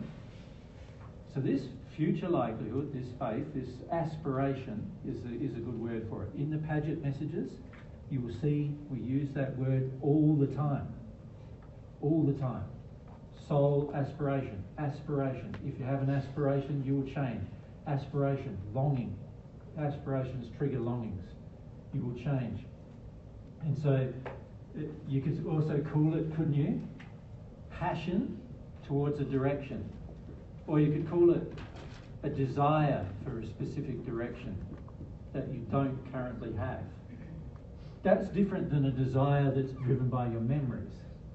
So an example of a desire driven by memory is that I've eaten, I like a lot of fruit, so I've eaten mangoes before. There are certain type of mangoes that are the best mangoes, right? So when I've got a choice of all the different types of mangoes, my memory is telling me that one there is the best one, right? And so I'll go to that. Now, even if there's a brand new type out that I've never tried, I'll be very strongly tempted to just go to the one I've already tried, right? And so that you can say I've got a desire for that type of mango, right? And Mary knows me well enough to know that's what I do. I'm laughing because I'm always like, why don't we try that? Well, let me try that one, and I go, is it ever going to be? And then we try it, and I go, yeah, it fell down. I want to go back to the other one. And so, that being said, I do like trying new mangoes because I always sort of feel that mango's pretty tasty, right, for the most part. Mind you, there are some pretty bad mangoes. Real grainy, stringy things, and not very sweet, so there are bad ones and there are good ones. And some also have a sort of a funny taste, like they're half rotting even though they're ripe and stuff like that. There's all sorts, isn't there? Turpentine. Yeah, turpentine, that's a more chemical problem. Have you tried Indian mango? I've tried all sorts of mangoes. We're segueing into mangoes now. Yeah, don't segue into mangoes. I'm giving you an example of how your memory and your prior emotional experience is driving a desire. Well, that's not the same as the type of desire we're talking about here. This is a desire for something you've never done before. Does that make sense to you? Or you've never had it before, that experience before. Right, so this is about desires that you've not currently experienced or had a memory of having, but now you want to have one. Right? And this, you can understand the importance of this because when it comes to your relationship with God, you start out by not having one. And at some point, if you're going to have one, you're going to have to develop a desire, a faith that a future, a soul aspiration, that a future position is possible to you. A relationship with God is possible. Now, partly education can help you. So when it comes to aspiration, there are things that support aspiration. You could say truth is a thing that supports aspiration, couldn't you? So an example of the man who's the drunkard, the truth, facing up to the truth that his life is a mess because of the alcohol abuse, and that he could get his life to not be a mess just if he left that one substance alone. That's a truth that he's come to face.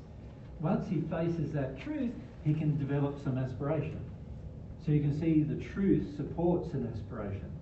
This is why education is very important, because when you get educated about things you don't know about, you can then accept some truths that you didn't accept before, and those truths can start developing aspirations for you. They trigger the creation of aspirations. Another part of developing an aspiration is humility. You can see in the case of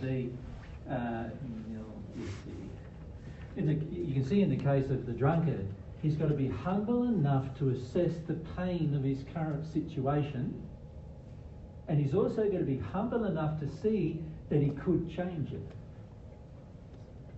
Doesn't he? He's got to have sort of two sets of humility, one relating to his current situation and one relating to the future, that it's possible to change it.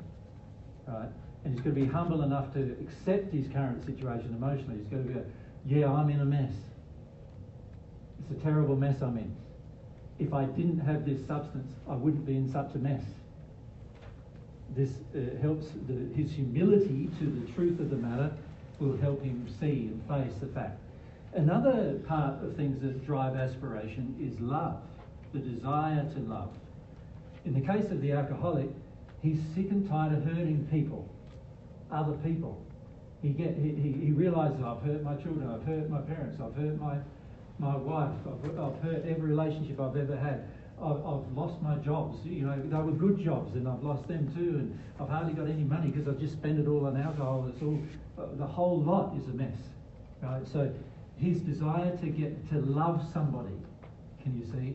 Love his children, love his wife, love people, even the future people he meets, causes the aspiration to build. But also his desire to love himself, can you see, also causes the aspiration to change. Because if I love myself, I would go, I'm not going to harm myself every day, all my life. If I cared about myself in any way, I wouldn't choose to do that. So after a while, his love for his self is greater than his love of avoiding the feelings. And that causes an aspiration to change. So there's a balancing, a priority, an internal priority system going on where now the things that I put priority on before, which were destructive, they are down here now instead of up here.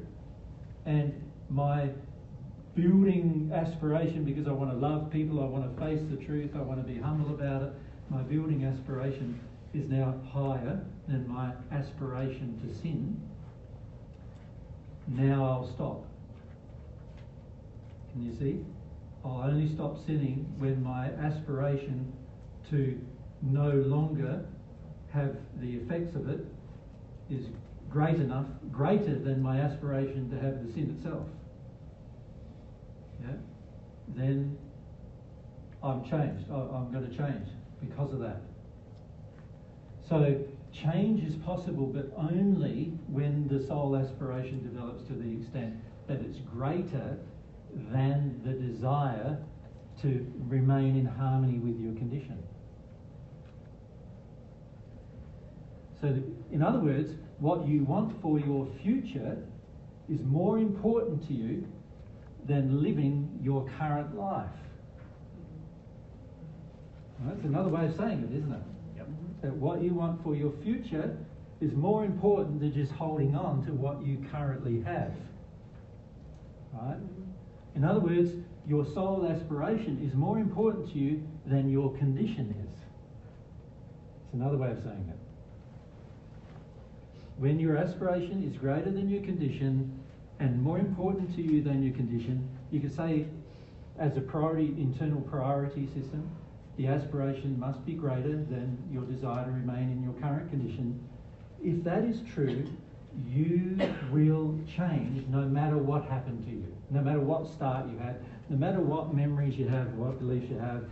All of that doesn't really matter anymore. Doesn't even matter what your will is currently even set to do, because your aspiration is changing it. Your aspiration is now affecting your will and causing you to make a different choice, even though your current soul condition is saying, go and do that thing. Your future aspiration is saying, no, that's not good. Do this thing instead. Right? Now, obviously, at the beginning of this, it's quite difficult, right? Because the soul condition is going to scream at you, I want what I want. And if the soul aspiration is not strong enough to overcome that condition, then you'll still do what you think you want. But if I measure the pain by facing the truth, I'm humble to the truth about what's going on, and I desire to love more than I currently do, then what will happen is this aspiration will build, and now change becomes possible in the direction you want it to occur. So, can I also say, and this is something to bear in mind, that change may be towards a downward trend as much as it could be towards a upward trend. Cool. Why'd you have to go? Well, it can be kind of, I can be in a certain condition right now that says, I'm happy to be like in a sexual relationship with just one person. But some person comes along and convinces me that having a threesome is a lot better thing, right? And I think upon it, and I ponder upon it, and I feel about it, and I go, maybe that's true.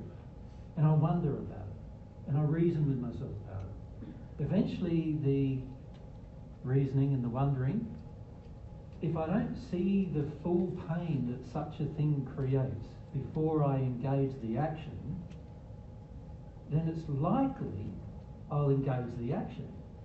You understand? So I'm developing an aspiration to do something that I don't realise is going to have some negative consequences, because the people around me are telling me it's great, it's fantastic, it's all good, it hasn't had any negative consequences for us, because they are all insensitive to their feelings, and they're all insensitive to their beliefs, and insensitive to their will, insensitive to love. So they all think it doesn't have any problem, but of course it is having problems with them too. But then when I try it, I destroy my marriage. Bang. Like all sorts of different things start happening between the couple. And then I realise, gee, like I thought that would work out well, but it isn't working out well, right? So that now causes a correction. Can you see? It's good if you can measure the future potential results before you engage the behaviour, isn't it? It's like the drunkard who was not a drunkard when he was probably 12. He might have, be later, but he wasn't when he was 12. Didn't have a desire to drink all the time, right? Can you see that if he was taught how to deal with his hard emotions, and he was taught how to deal with that and cope with his emotions without needing substances, and he was taught and also came to believe that using substances is bad for him emotionally because it suppresses his feelings, and he was taught all that, and he believed it, he'd have to believe that. Can you see when he was offered alcohol to get out of his first major problem, he would go, I don't even feel a desire to do that, I just want to deal with my problem, like feel my problem, right? So he wouldn't even be attracted to it in that place, to do that thing. So attractions that create that aspiration are presented to you from everywhere. People, spirits, occurrences on earth, and particularly there's a lot of things that are happening on earth right now where the person sort of believes that looks good to me. Shiny, attractive to me. It looks good to me if I do that thing. So, many of you ladies are faced with this whole thing about, fixing yourself with plastic surgery. Can we not call it fixing? Yeah, can we call it? Well, no, we've solved that, aren't we? The belief is that you are fixing yourself with plastic surgery, right? And that develops because everybody looks better initially, maybe many of them do, initially. But then you examine the ones 20 years later, what do you see? It's, oh my God, it's terrible. And you start, but imagine you're the very first person doing plastic surgery, and you don't have anybody to look at 20 years later to examine. And imagine also inside of you, you feel bad about yourself, and you feel bad about your appearance. Well, your belief is I'm aging, therefore as a woman my value is my decreasing. value is going down, That's my what sexual society value has taught us. That our value is sexual, and if it's decreasing, well then we are less valuable. So now I'm going to be very attracted, I'm going to develop an aspiration to be very attracted to the thing that's going to harm me.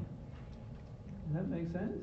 So aspiration works in a positive manner as well as a negative one.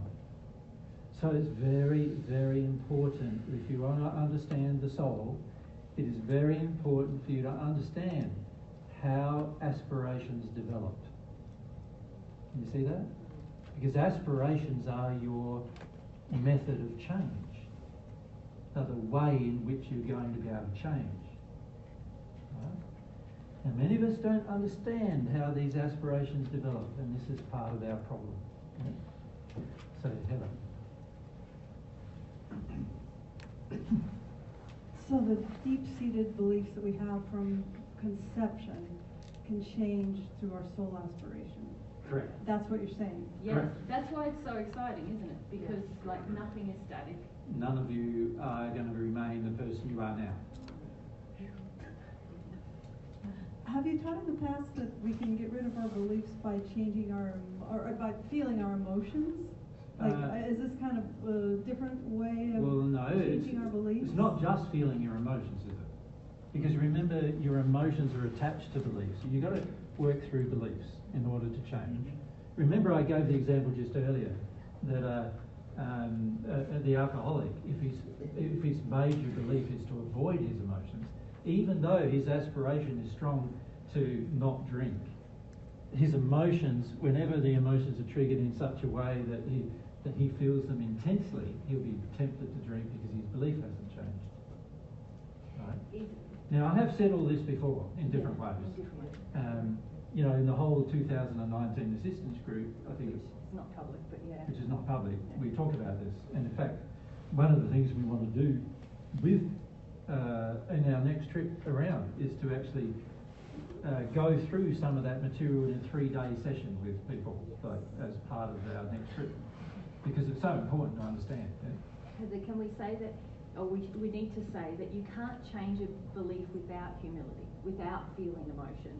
Or without the desire to love, or the desire for truth. Yeah, well, that's what I was going to say. The feeling emotion in itself is not enough. Right. You must have these other aspirations in order for your belief to change. Yeah. Otherwise, you will feel, but you will be reinforcing the belief through Over the and feeling. Yeah. This is what many of you are doing. Is you think that I've said in the past, which I, by the way, haven't said. You think that by feeling your emotions, you're going to clear away all of your unloving behaviour. Not true. You got to feel your false beliefs to clear away your unloving behaviour. Which are emotional. Yeah. Right. Now, perhaps I can give an example of that. Perhaps might help. Yeah. So let's say I have a false belief.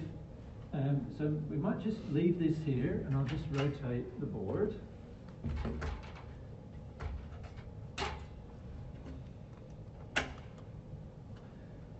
So let's say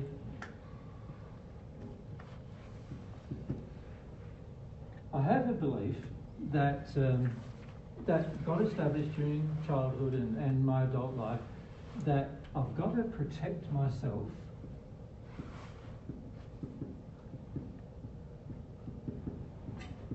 from love.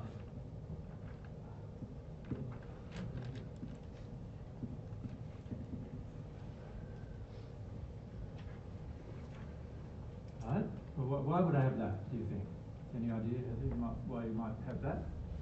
There's all sorts of things that might have happened, mightn't there? I'm drawing a blank, but that is a big one for me. Yeah. It's funny how it's blank though. Yeah, this is a big problem for many people, right? They protect themselves from love. So in other words, they feel that love is dangerous. So the false belief is that love is dangerous. Love will take something from me. That's what I'm coming up with. Yeah, that's right. Love hurts. So you're a Roy Orbison fan, basically. Yeah. The song, you know that song, Love Hurts. There's so many songs about love hurts, isn't there? When you think about it. So a lot of people have the false belief, and those songs, almost every one of them went like number one. Interestingly enough, which is indicating that many people feel quite strongly that that belief is actually true, even though it's a false belief. So that's a false belief. Love hurts is a false belief. Yep. But my emotions, recording my sensory experiences and my past and all the things that happen, are saying, no, love hurts, love hurts, love hurts, love hurts, and I'm reinforcing that to myself constantly. Right? So that's me. I've stored this belief, and it's in me. Love hurts. What do? The average person says to themselves, that is true. So the average person is saying, that false belief, which is from God's perspective and also from love's perspective, is actually a false belief. They believe that that is true, that it's not a false belief, that it is a true belief, that love does hurt. you know? And that protection keeps me safe And- from hurt. Yeah, but protecting myself from love keeps me safe from hurt. Keeps me safe from hurt, right? So that's what they believe. So in that state, can you see, you're gonna probably not open yourself to people very much. You're gonna hide yourself a lot. Whenever love is offered to you, you're gonna go, oh, you'd be suspicious about it. You just let a little bit. You let a little bit in, but it's under control because you're always aware that at some point in the future it might hurt you. So you're sort of, I'm not going to give my whole heart to this. I'm just going to just give a little bit to this, and we'll just see where that goes. And then you might 10 years later give a little bit more to it, but 20 years later the guy leaves you, and then you go, see, love hurts. And then, yeah. So you get reinforced, love hurts again. So then if we talk about feeling emotions, which is where the question started. What emotion am I going to feel? What will I feel when my husband leaves me, for example? I was right. Yeah, and if I'm crying, what would I be crying about? Love hurts. But that is the... Yes, this love did this to me. It's in a very deep place. Love. I'm in so much pain about love. Yeah. Yeah. So can you see you could stay in that emotion of crying about love hurting you for the next year? Couldn't you? And substantially nothing will change except, in fact, it'll be changing in the wrong direction because you'll be more fixed, more committed to the idea that love hurts, and therefore more committed to the idea that you have to protect yourself from it. This is why many people, by the time they hit their 40s or 50s, are living alone. Because they've had all these different experiences during their formative years and later that have reinforced to them they believe that love hurts, and it's become a belief, and it doesn't matter how much you cry about it, you're still going to think it. So you can process your emotion every day about that for the rest of your life, and you'll still believe that it is true. The only thing that might change is similar to the alcoholic, where you go, oh, this is really painful now. I'm getting lonely. Nobody understands me or gets me. I don't have any real relationships anymore. I'm miserable all the time. I don't have many close friendships. Nobody really, I can't even talk about what's in my heart to anybody anymore. And you start measuring the pain of it all. You go, yeah, it's painful, but if the pain is not as great as what you feel the love hurt, you're still not going to change. You're still going to think, no, I'm right, love does hurt, I'm not going to do it. And you can be offered love in that state from a person who absolutely loves you and is never going to hurt you, and you won't even accept it. You will reject it for sure. Because your belief is, I've got to protect myself from it. So one has to buy sorry. Oh. And so we have to have an aspiration in our soul to feel how much it hurts that we think love hurts. Well, what's going to change is, see, love is a big thing, isn't it? So when a lot of times most people don't realise that if you have false beliefs about love, they are your worst false beliefs. You understand?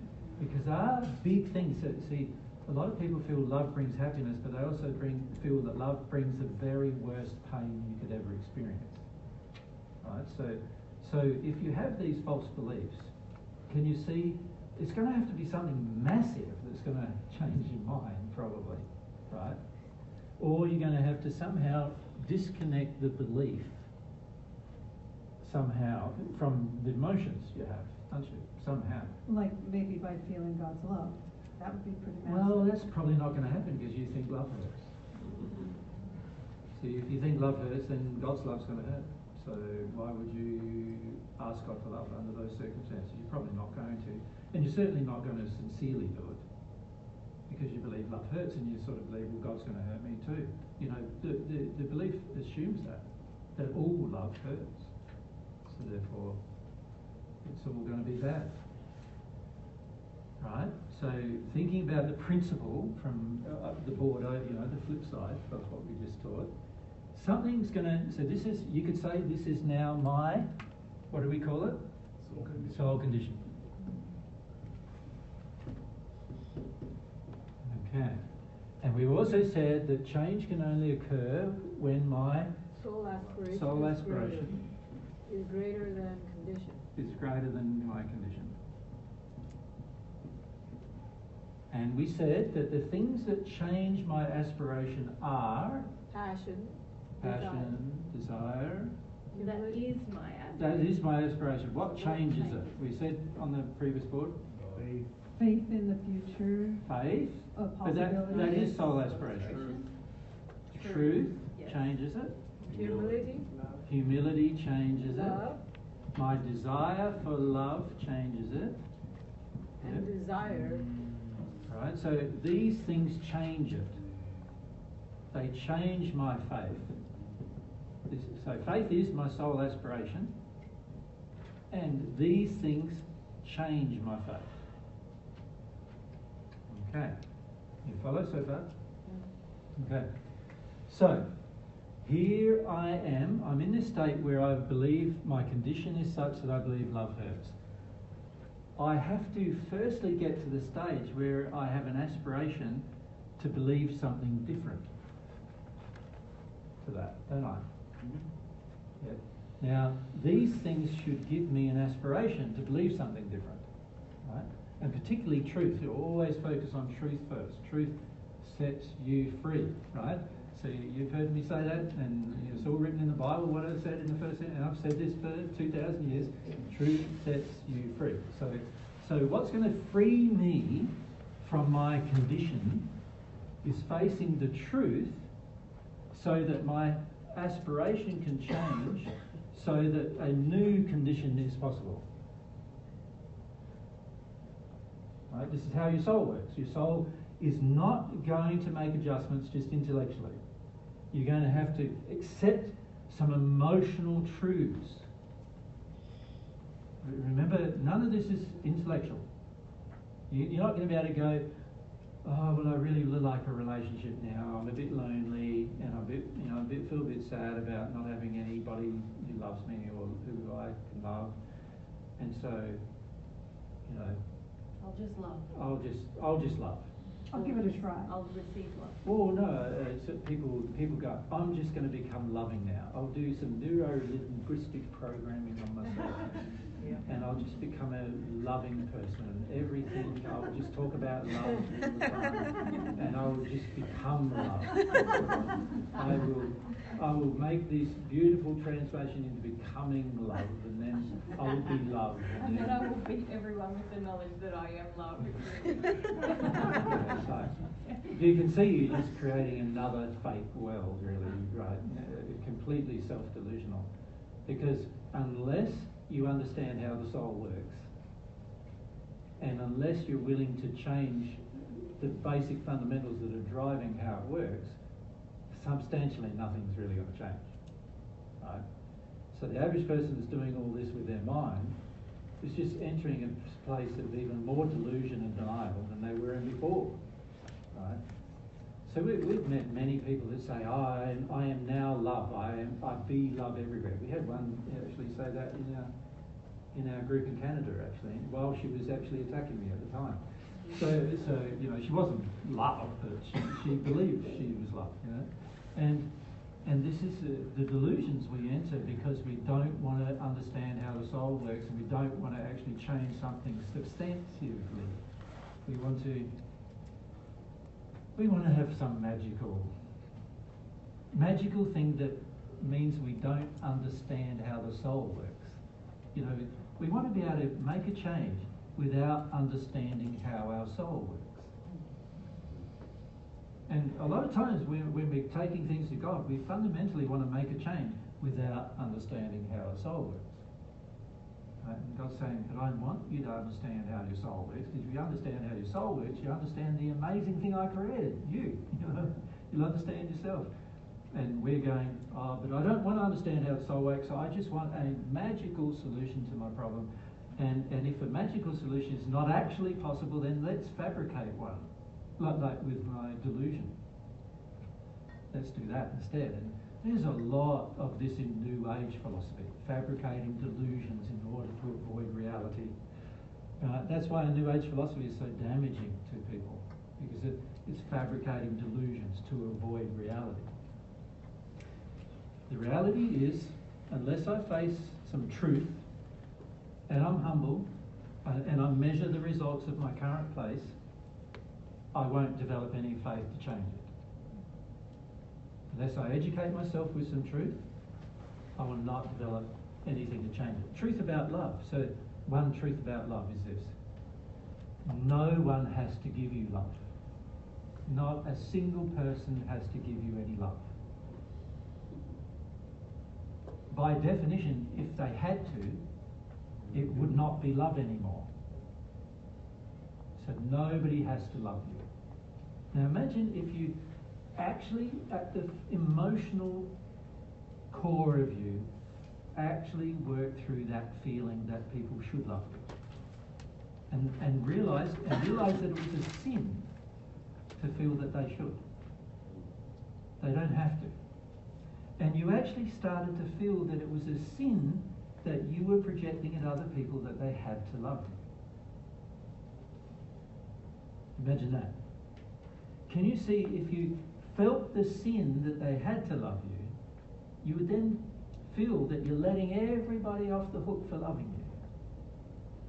You would go through some quite big emotions about the fact that love doesn't have demands, right? And in the process of going through those emotions, you're letting go of false beliefs about love. One of those false beliefs would be love hurts, but love's only hurting if you look at the depth of this belief. Yeah. This is not the real belief. The real belief is that I can demand love.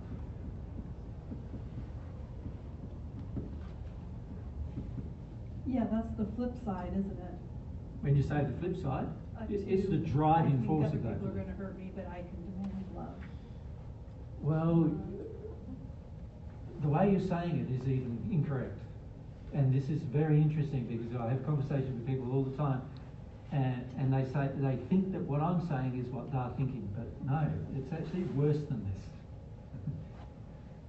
The belief I have that I can demand love creates love hurting. Do you understand how?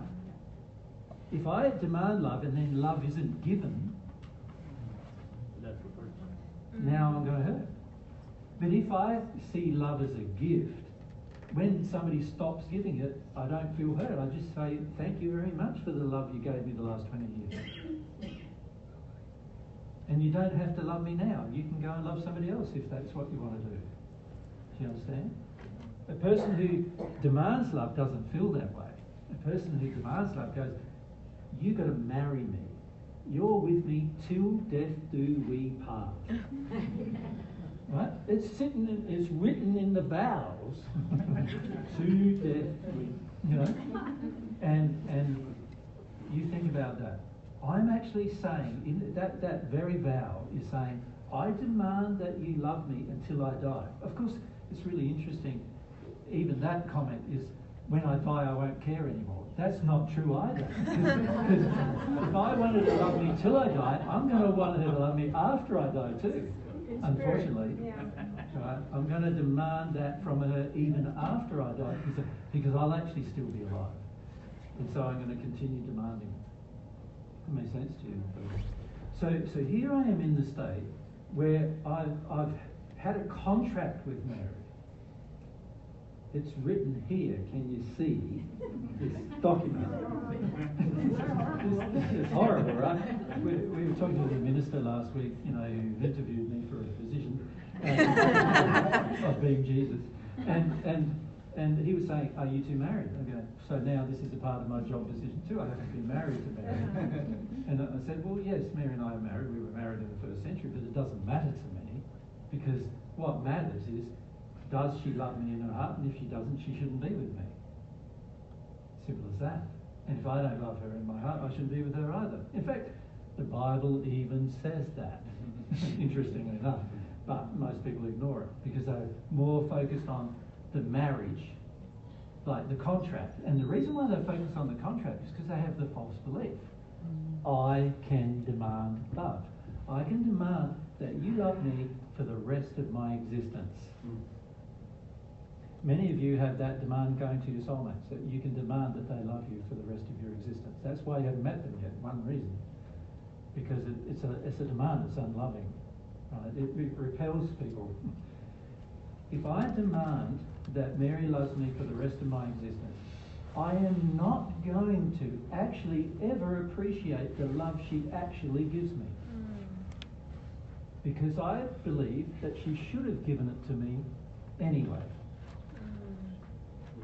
Right? It's the same way with God, isn't It's the same way with God. And we often have the same projection of God. God, you say God loves me, then God should love me now, no matter what I do, no matter what I feel, no matter what I think, no matter what actions I take, the personal love should still keep coming. But God's love is a gift. When we demand it, we're saying it's not a gift, it's an expectation. And now we're not even understanding love at all, because a part of love is that it's a gift. You know, one of the very fundamental truths about love we're not facing. So the fundamental truth that we need to get an aspiration for here is that love is a gift.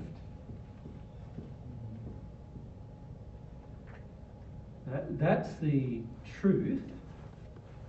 And here my belief is it's not a gift. I can demand it from somebody who says they love me for the rest of their existence. I can demand it. So we often hear from people saying, but my parents should have loved me. I'm sorry. They don't have to. Love is a gift. So they don't have to love you. Of course, we acknowledge the fact that they may not have has caused problems for you. But the fact that you demand it from them now is also your problem. Because you're out of harmony with love believing this. Make sense? So I can demand love drives the whole idea that love hurts. And that drives the whole idea that I can protect myself from it. So can you see, we're often not even anywhere near the core problem, even when we feel a certain thing.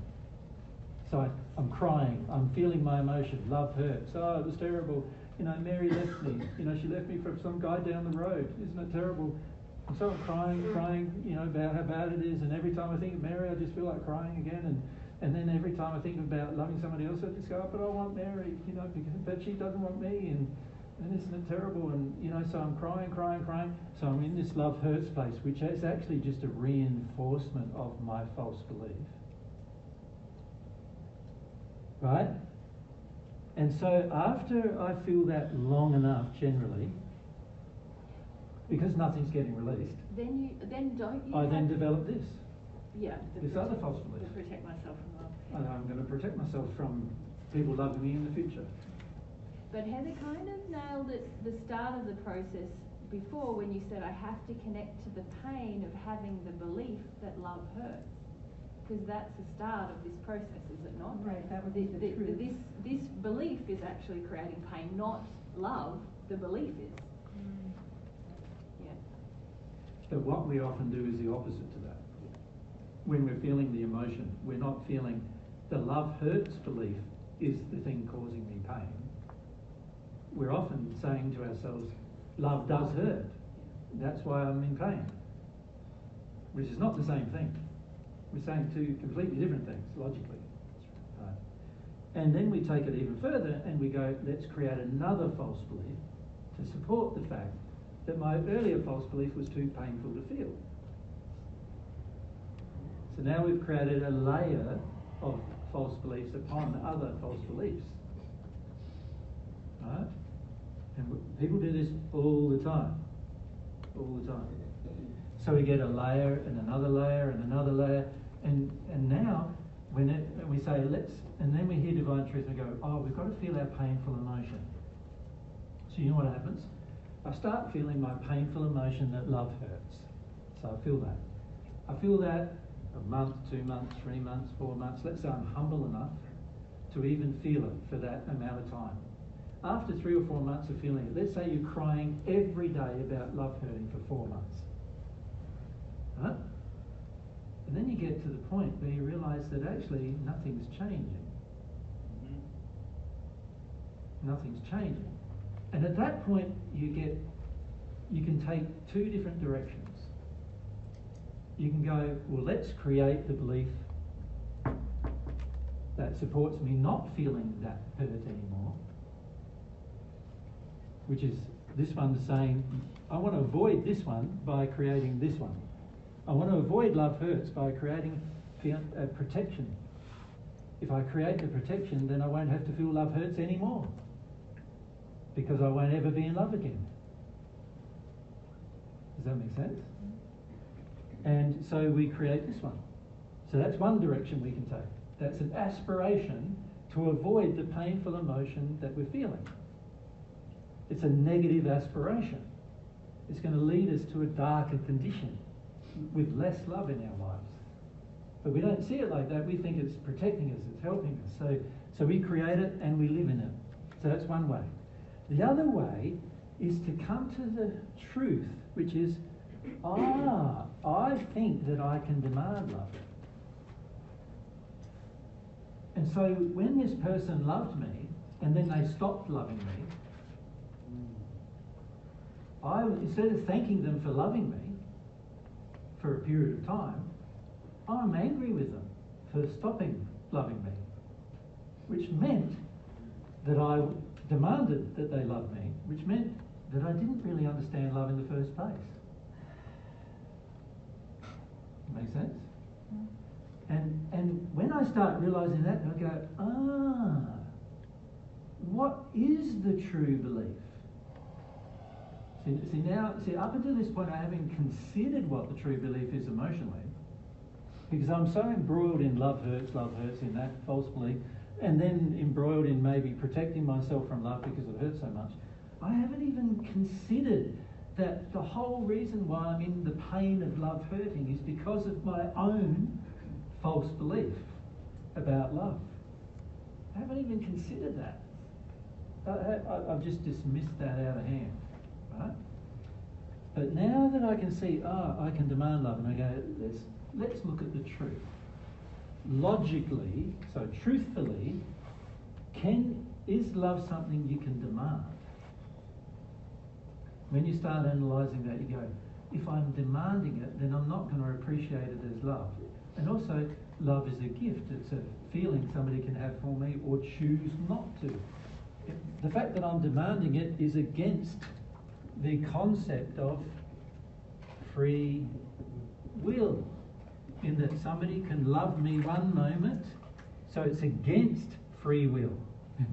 It's saying, free will says somebody can love you today and they're allowed to not love you tomorrow.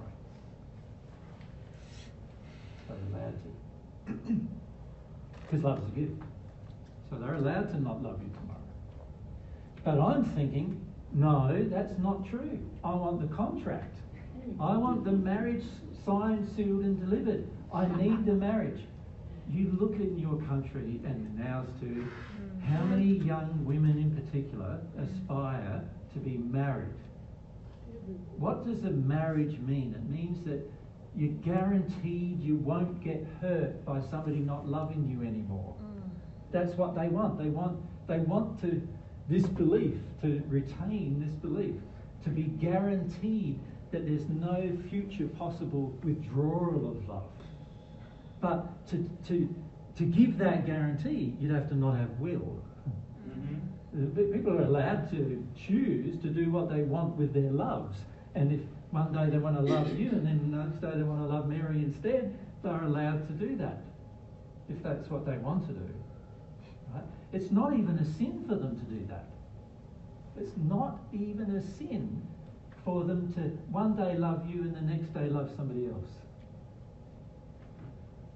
Because their love is a gift and they're allowed to give it to whomever they want. Right? So it's not a sin for them to love someone else. And also, loves are not mutually exclusive. When I say loves, I'm not talking about romantic love now. I'm talking about other loves are not mutually exclusive. Romantic love has been designed to be mutually exclusive. But other loves have not been. Right? So what I mean by that is romantic love God designed through, remember we went through the design of the soul here, and we said the design of the soul was two halves. God designed that would eventually be the person you love. Right? And only that person. Romantically. Sexually. But aside from that, love can be given to, not romantic love, but other forms of love, can be given to any person and withdrawn at any time. Now, even can be given to your soulmate and withdrawn at any time. Because if it wasn't possible to do that, then it wouldn't be love anymore either. But when I say withdrawn at any time, not given to another necessarily, right? Just withdrawn. So your soulmate one day is allowed to go, I don't love you anymore. Of course, there must be reasons. And it'd probably be wise to have a look at them. But particularly bearing in mind it's the other half of you, and God designed the other half of you to like you. So if they don't like you all of a sudden, and they did before, then you've got to look at it. Is it because you're changing positively, or is it because you're changing negatively? What's the reason? You'd have to look at that. But even if that is true, at the end of the day, I can't demand my soulmate loves me, because it wouldn't be love anymore if I did. So the false belief that is the opposite of this belief is what's causing my pain. It's the reason for why I'm in pain. Make sense? Yes. This false belief is the reason why I'm in pain, because I'm breaking a fundamental law by believing it. I'm breaking the law of free will. I'm breaking that law of believing this. So that's why I'm in pain. I'm breaking a law. Every time you're in pain, it's because you repeat after me. Every time I break a law, I am sinning. And I'm in pain. I will be in pain. Guaranteed. Every time. Every that I get. Every time. Now, the most powerful laws to break are which? Free will. The laws associated with spiritual principles. Remember we said that Friday, right? Yeah. Friday we said the laws associated with the spiritual principles. Love is a spiritual principle, is it not? It's the highest spiritual principle. You break a law associated with the highest spiritual principle, you're going to be in the most pain you can imagine. This is why love hurts. Because when you break the laws of love, right, this is why you believe love hurts, or this is not true. You know, you break the laws of love, that is going to hurt the most. And this whole concept that love hurts, not true. The concept that's hurting me is that I am breaking the law of love. The law of love says people have free will, that they're allowed to withdraw love from me. I can't demand love. Love is a gift. Right? Can you see how I can focus on that and that and that and cry about that and cry about that and then create that, which is another false belief about love, and all that's going to do is make it worse, because now I'm breaking another few laws about the soul and emotions and protection from the very thing that brings me happiness, which is love. You know, I've got so many false beliefs about love. I'm saying love hurts, but I'm also saying now I can protect myself from it. Right? You're not protecting yourself from it. You're harming yourself by trying to do that. Right? It's another false belief. Any false belief about love is going to hurt the most, because love is the highest spiritual principle. You follow? So the average person has a lot of false beliefs about love, and they're completely unwilling to examine them.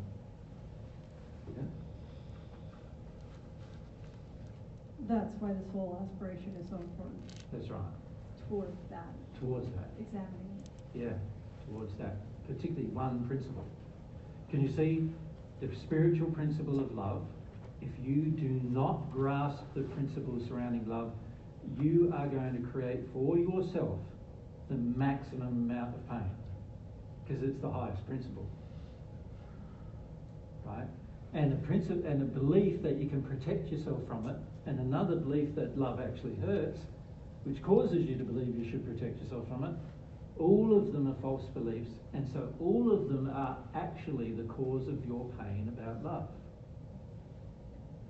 And of course, that's just one false belief you've given there, that I can demand love that might be driving the love hurts belief. Yeah, it's only one of many. There's many that might be driving that belief that love hurts. Like?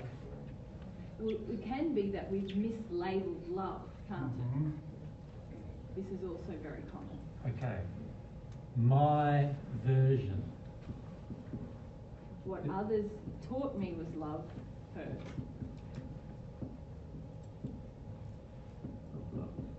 Yep.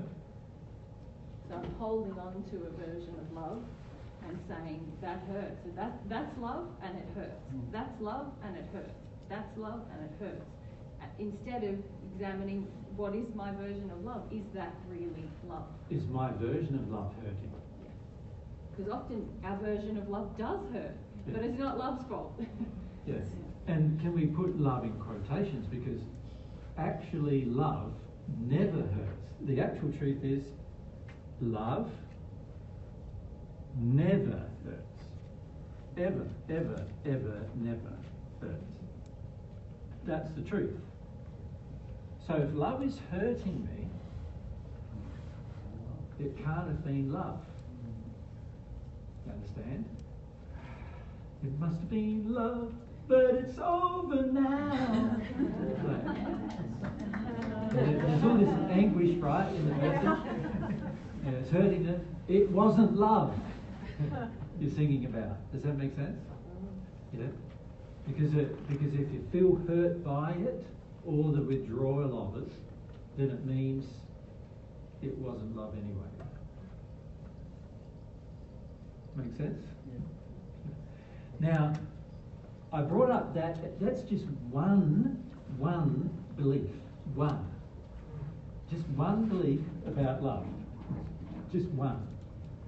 And remember, we've said to you many times, look, it's really wise for you to look at all your beliefs about love. Can you see why? Because if you don't look at them, this is what's going to happen. If we look at this prior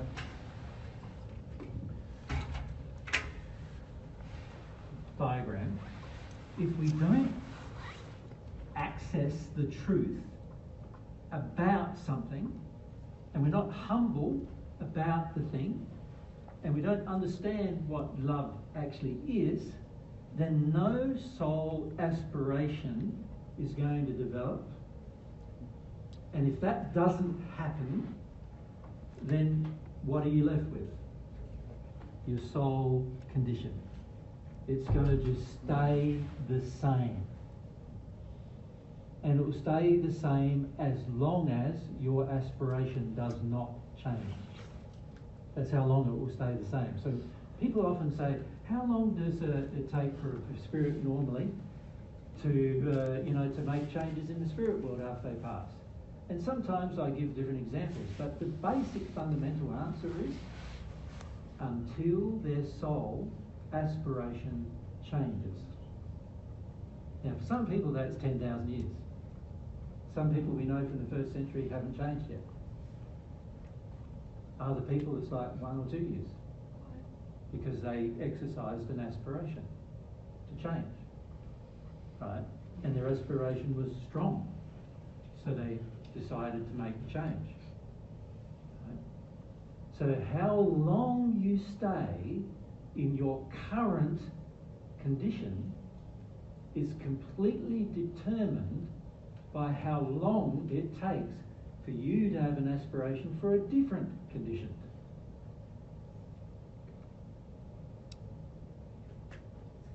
It's great news. Isn't it? Isn't that good? it's definitely good because you have control over how long. Yeah. So up the back if we can have the mic. And just so you know, Jade's half one. Yeah.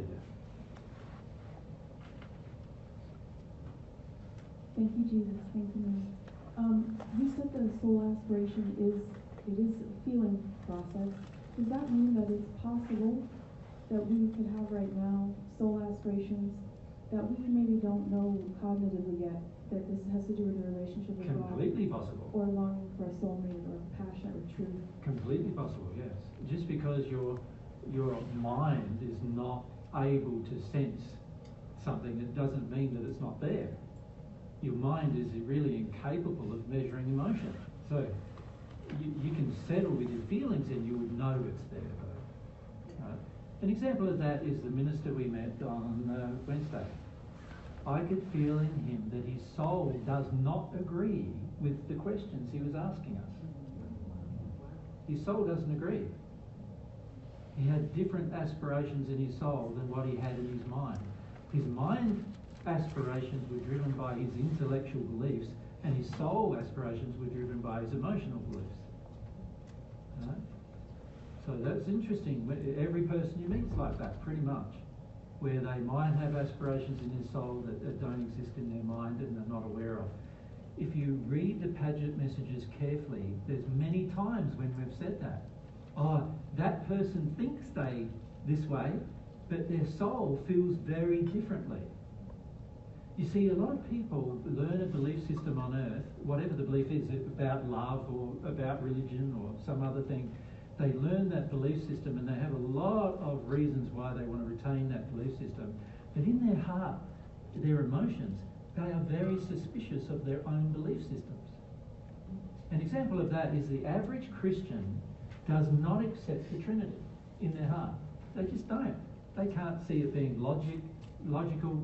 They can't see it being truthful. It doesn't make any sense to them. And in their heart, they feel God would make sense, and therefore, in their heart, they don't really believe in the Trinity.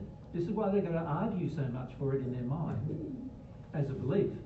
Because in their heart, they're not even convinced themselves yet that it's true. You follow? It doesn't make any sense to their heart. In their mind, they are absolutely committed to the belief. Absolutely committed. So there's an example of where the heart is very different to what's in the mind. This is why your mind's pretty useless, right? Because at the end of the day, it has a whole heap of things in it, many of which are just indoctrinations. They are affected by your soul condition, obviously, the emotions you're trying to avoid. So an example of that is, if I, as a Christian, believe that the Trinity is not true, and all of my family and all of my friends are Christians, and they all believe that my changing my belief on God's nature, what makes up God as a Trinity, I'm no longer accepting Jesus is God, I'm no longer accepting the Holy Spirit as God, and I just accept one God. If I do that, they will view it as blasphemy, and in many religious faiths, they will excommunicate you if you believe that. Now, can you see, in my soul I might be very suspicious of the belief, but in my mind I'm going, but if I accept what my soul is telling me about this belief, I have now got a whole heap of other soul problems to address, of all these people attacking me and my family no longer loving me and nobody caring for me anymore, and I haven't got the security of my family looking after me financially or emotionally anymore, and we can't have family gatherings because they've all excommunicated me, and I go through all of that immense amount of soul pressure, and I go, I might as well just stay holding on to the belief. Well, I'll use my mind to try to convince myself that my soul suspicion isn't there. So your mind. So I deny my soul further. Yeah. Your mind can be a big agent of illusion in your life, depending on other soul aspirations that you have. You might be invested in not seeing, wow, I really am interested in this God character, because your whole social group will think, oh, now you've got religion, how boring, you know. And so you sort of can try to deny that aspiration is even there, because there's another aspiration to hold on to the approval of others. Thank you, yeah. I think Or to that's- avoid their disapproval. Yep. Yeah. Thank you. Yep.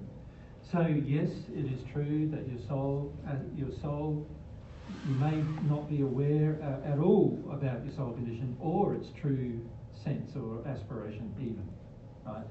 Of course, that is only going to be made more difficult, or you can say it's easier to deny your soul aspiration the less emotion you feel. Because remember, the brain of your soul is your emotions. So the less sensitive you become to emotion, the easier you are going to find denial of the soul's feelings. Because the brain of the soul is its feelings, its emotions. And conversely, the more you feel, the harder it's going to be to deny your aspirations. Exactly. They'll become very apparent to you. Yep. Whether they're positive aspirations or negative. Or unloving ones. Yeah. All right. Well, it's probably time. It must be half past. It's probably time for us. Now, we're not going to continue this conversation after the break, which is the and the reason why is because I would like you now to go away and use the next period of time before you see us again to work through this understanding of the fundamental understanding of how your soul works. Right? And encourage you to do this. So if you want to take a photo of that, just so to remind you, and obviously there's going to be some video, but we'll leave that there like this. And if you want to take a photo of that, feel free to do so in the break as well, so that you're reminded that, okay, I need to work through these things myself. And what we'd encourage you to do is over the next 11 months before we see you again, is to go, right, I need to understand some things about myself here, how I work, and I need to come to terms with things here about how I work. And then start applying that with the biggest issues in your life: love, truth, humility, faith. Apply that with your belief about God, your belief about your soul. Apply it with those things first. See how you go with that. See what that looks like. Experiment with that. Because when we come to talk with you next time, we want to do like a 3-day discussion about sort of sin and how it affects you. And it's all based upon this. Like, how to get out of sin is all based upon understanding how your soul works. Because you could say the sin is the current soul condition, right? And aspiration is the thing that has to be developed in order to get out of it, right? So if I don't understand this fundamental principle about my soul and how it works, then how am I ever going to change anything? It's going to be impossible to change anything in my life, right? So I'd encourage you to understand this, pray about it, think about it, read in the Paget messages. When you read them, and I'd encourage you to read them over the next year, you'll find there's so much about this in them. And when you reread them, you go, wow, now that I look at it from this perspective, I go, oh, now I know what it means by a soul condition. Now I know what it means by having an aspiration or a longing. You know, now I understand what's going to drive my aspirations and longings or change them. I understand what they mean by feeling your pain and suffering and why that needs to occur so that I can make changes. You'll start to grasp many of the fundamental spiritual principles that are presented in those messages, because you start to understand how it all works internally, or how you work internally. Make sense? That's what we'd encourage you to do. You see, before we can have a more informed discussion about the matter, you need to ponder about it. You need to feel about it. You need to be more open to having the conversation about how this all works in more detail, right, in terms of changing your life. And to do that, it's going to take time. It's going to take Usually it takes a substantial amount of time, you know, more than a year generally. So this is why I'm encouraging you to do this over the next year. Experiment with this. Remind yourself of it every week. Where one thing I would suggest as a part of it, write down the beliefs you can identify right now that are obviously false. Right? And then ask yourself, what aspirations, what truth do I need to accept? How humble am I going to need to be to change those false beliefs so that they are actually not in me emotionally anymore, not just in my mind, but emotionally not there anymore. What do I do? Make sense? Because if you can start to grasp what you can do about this, then change will happen automatically, right, as you do this. And that's what we'd encourage you to do.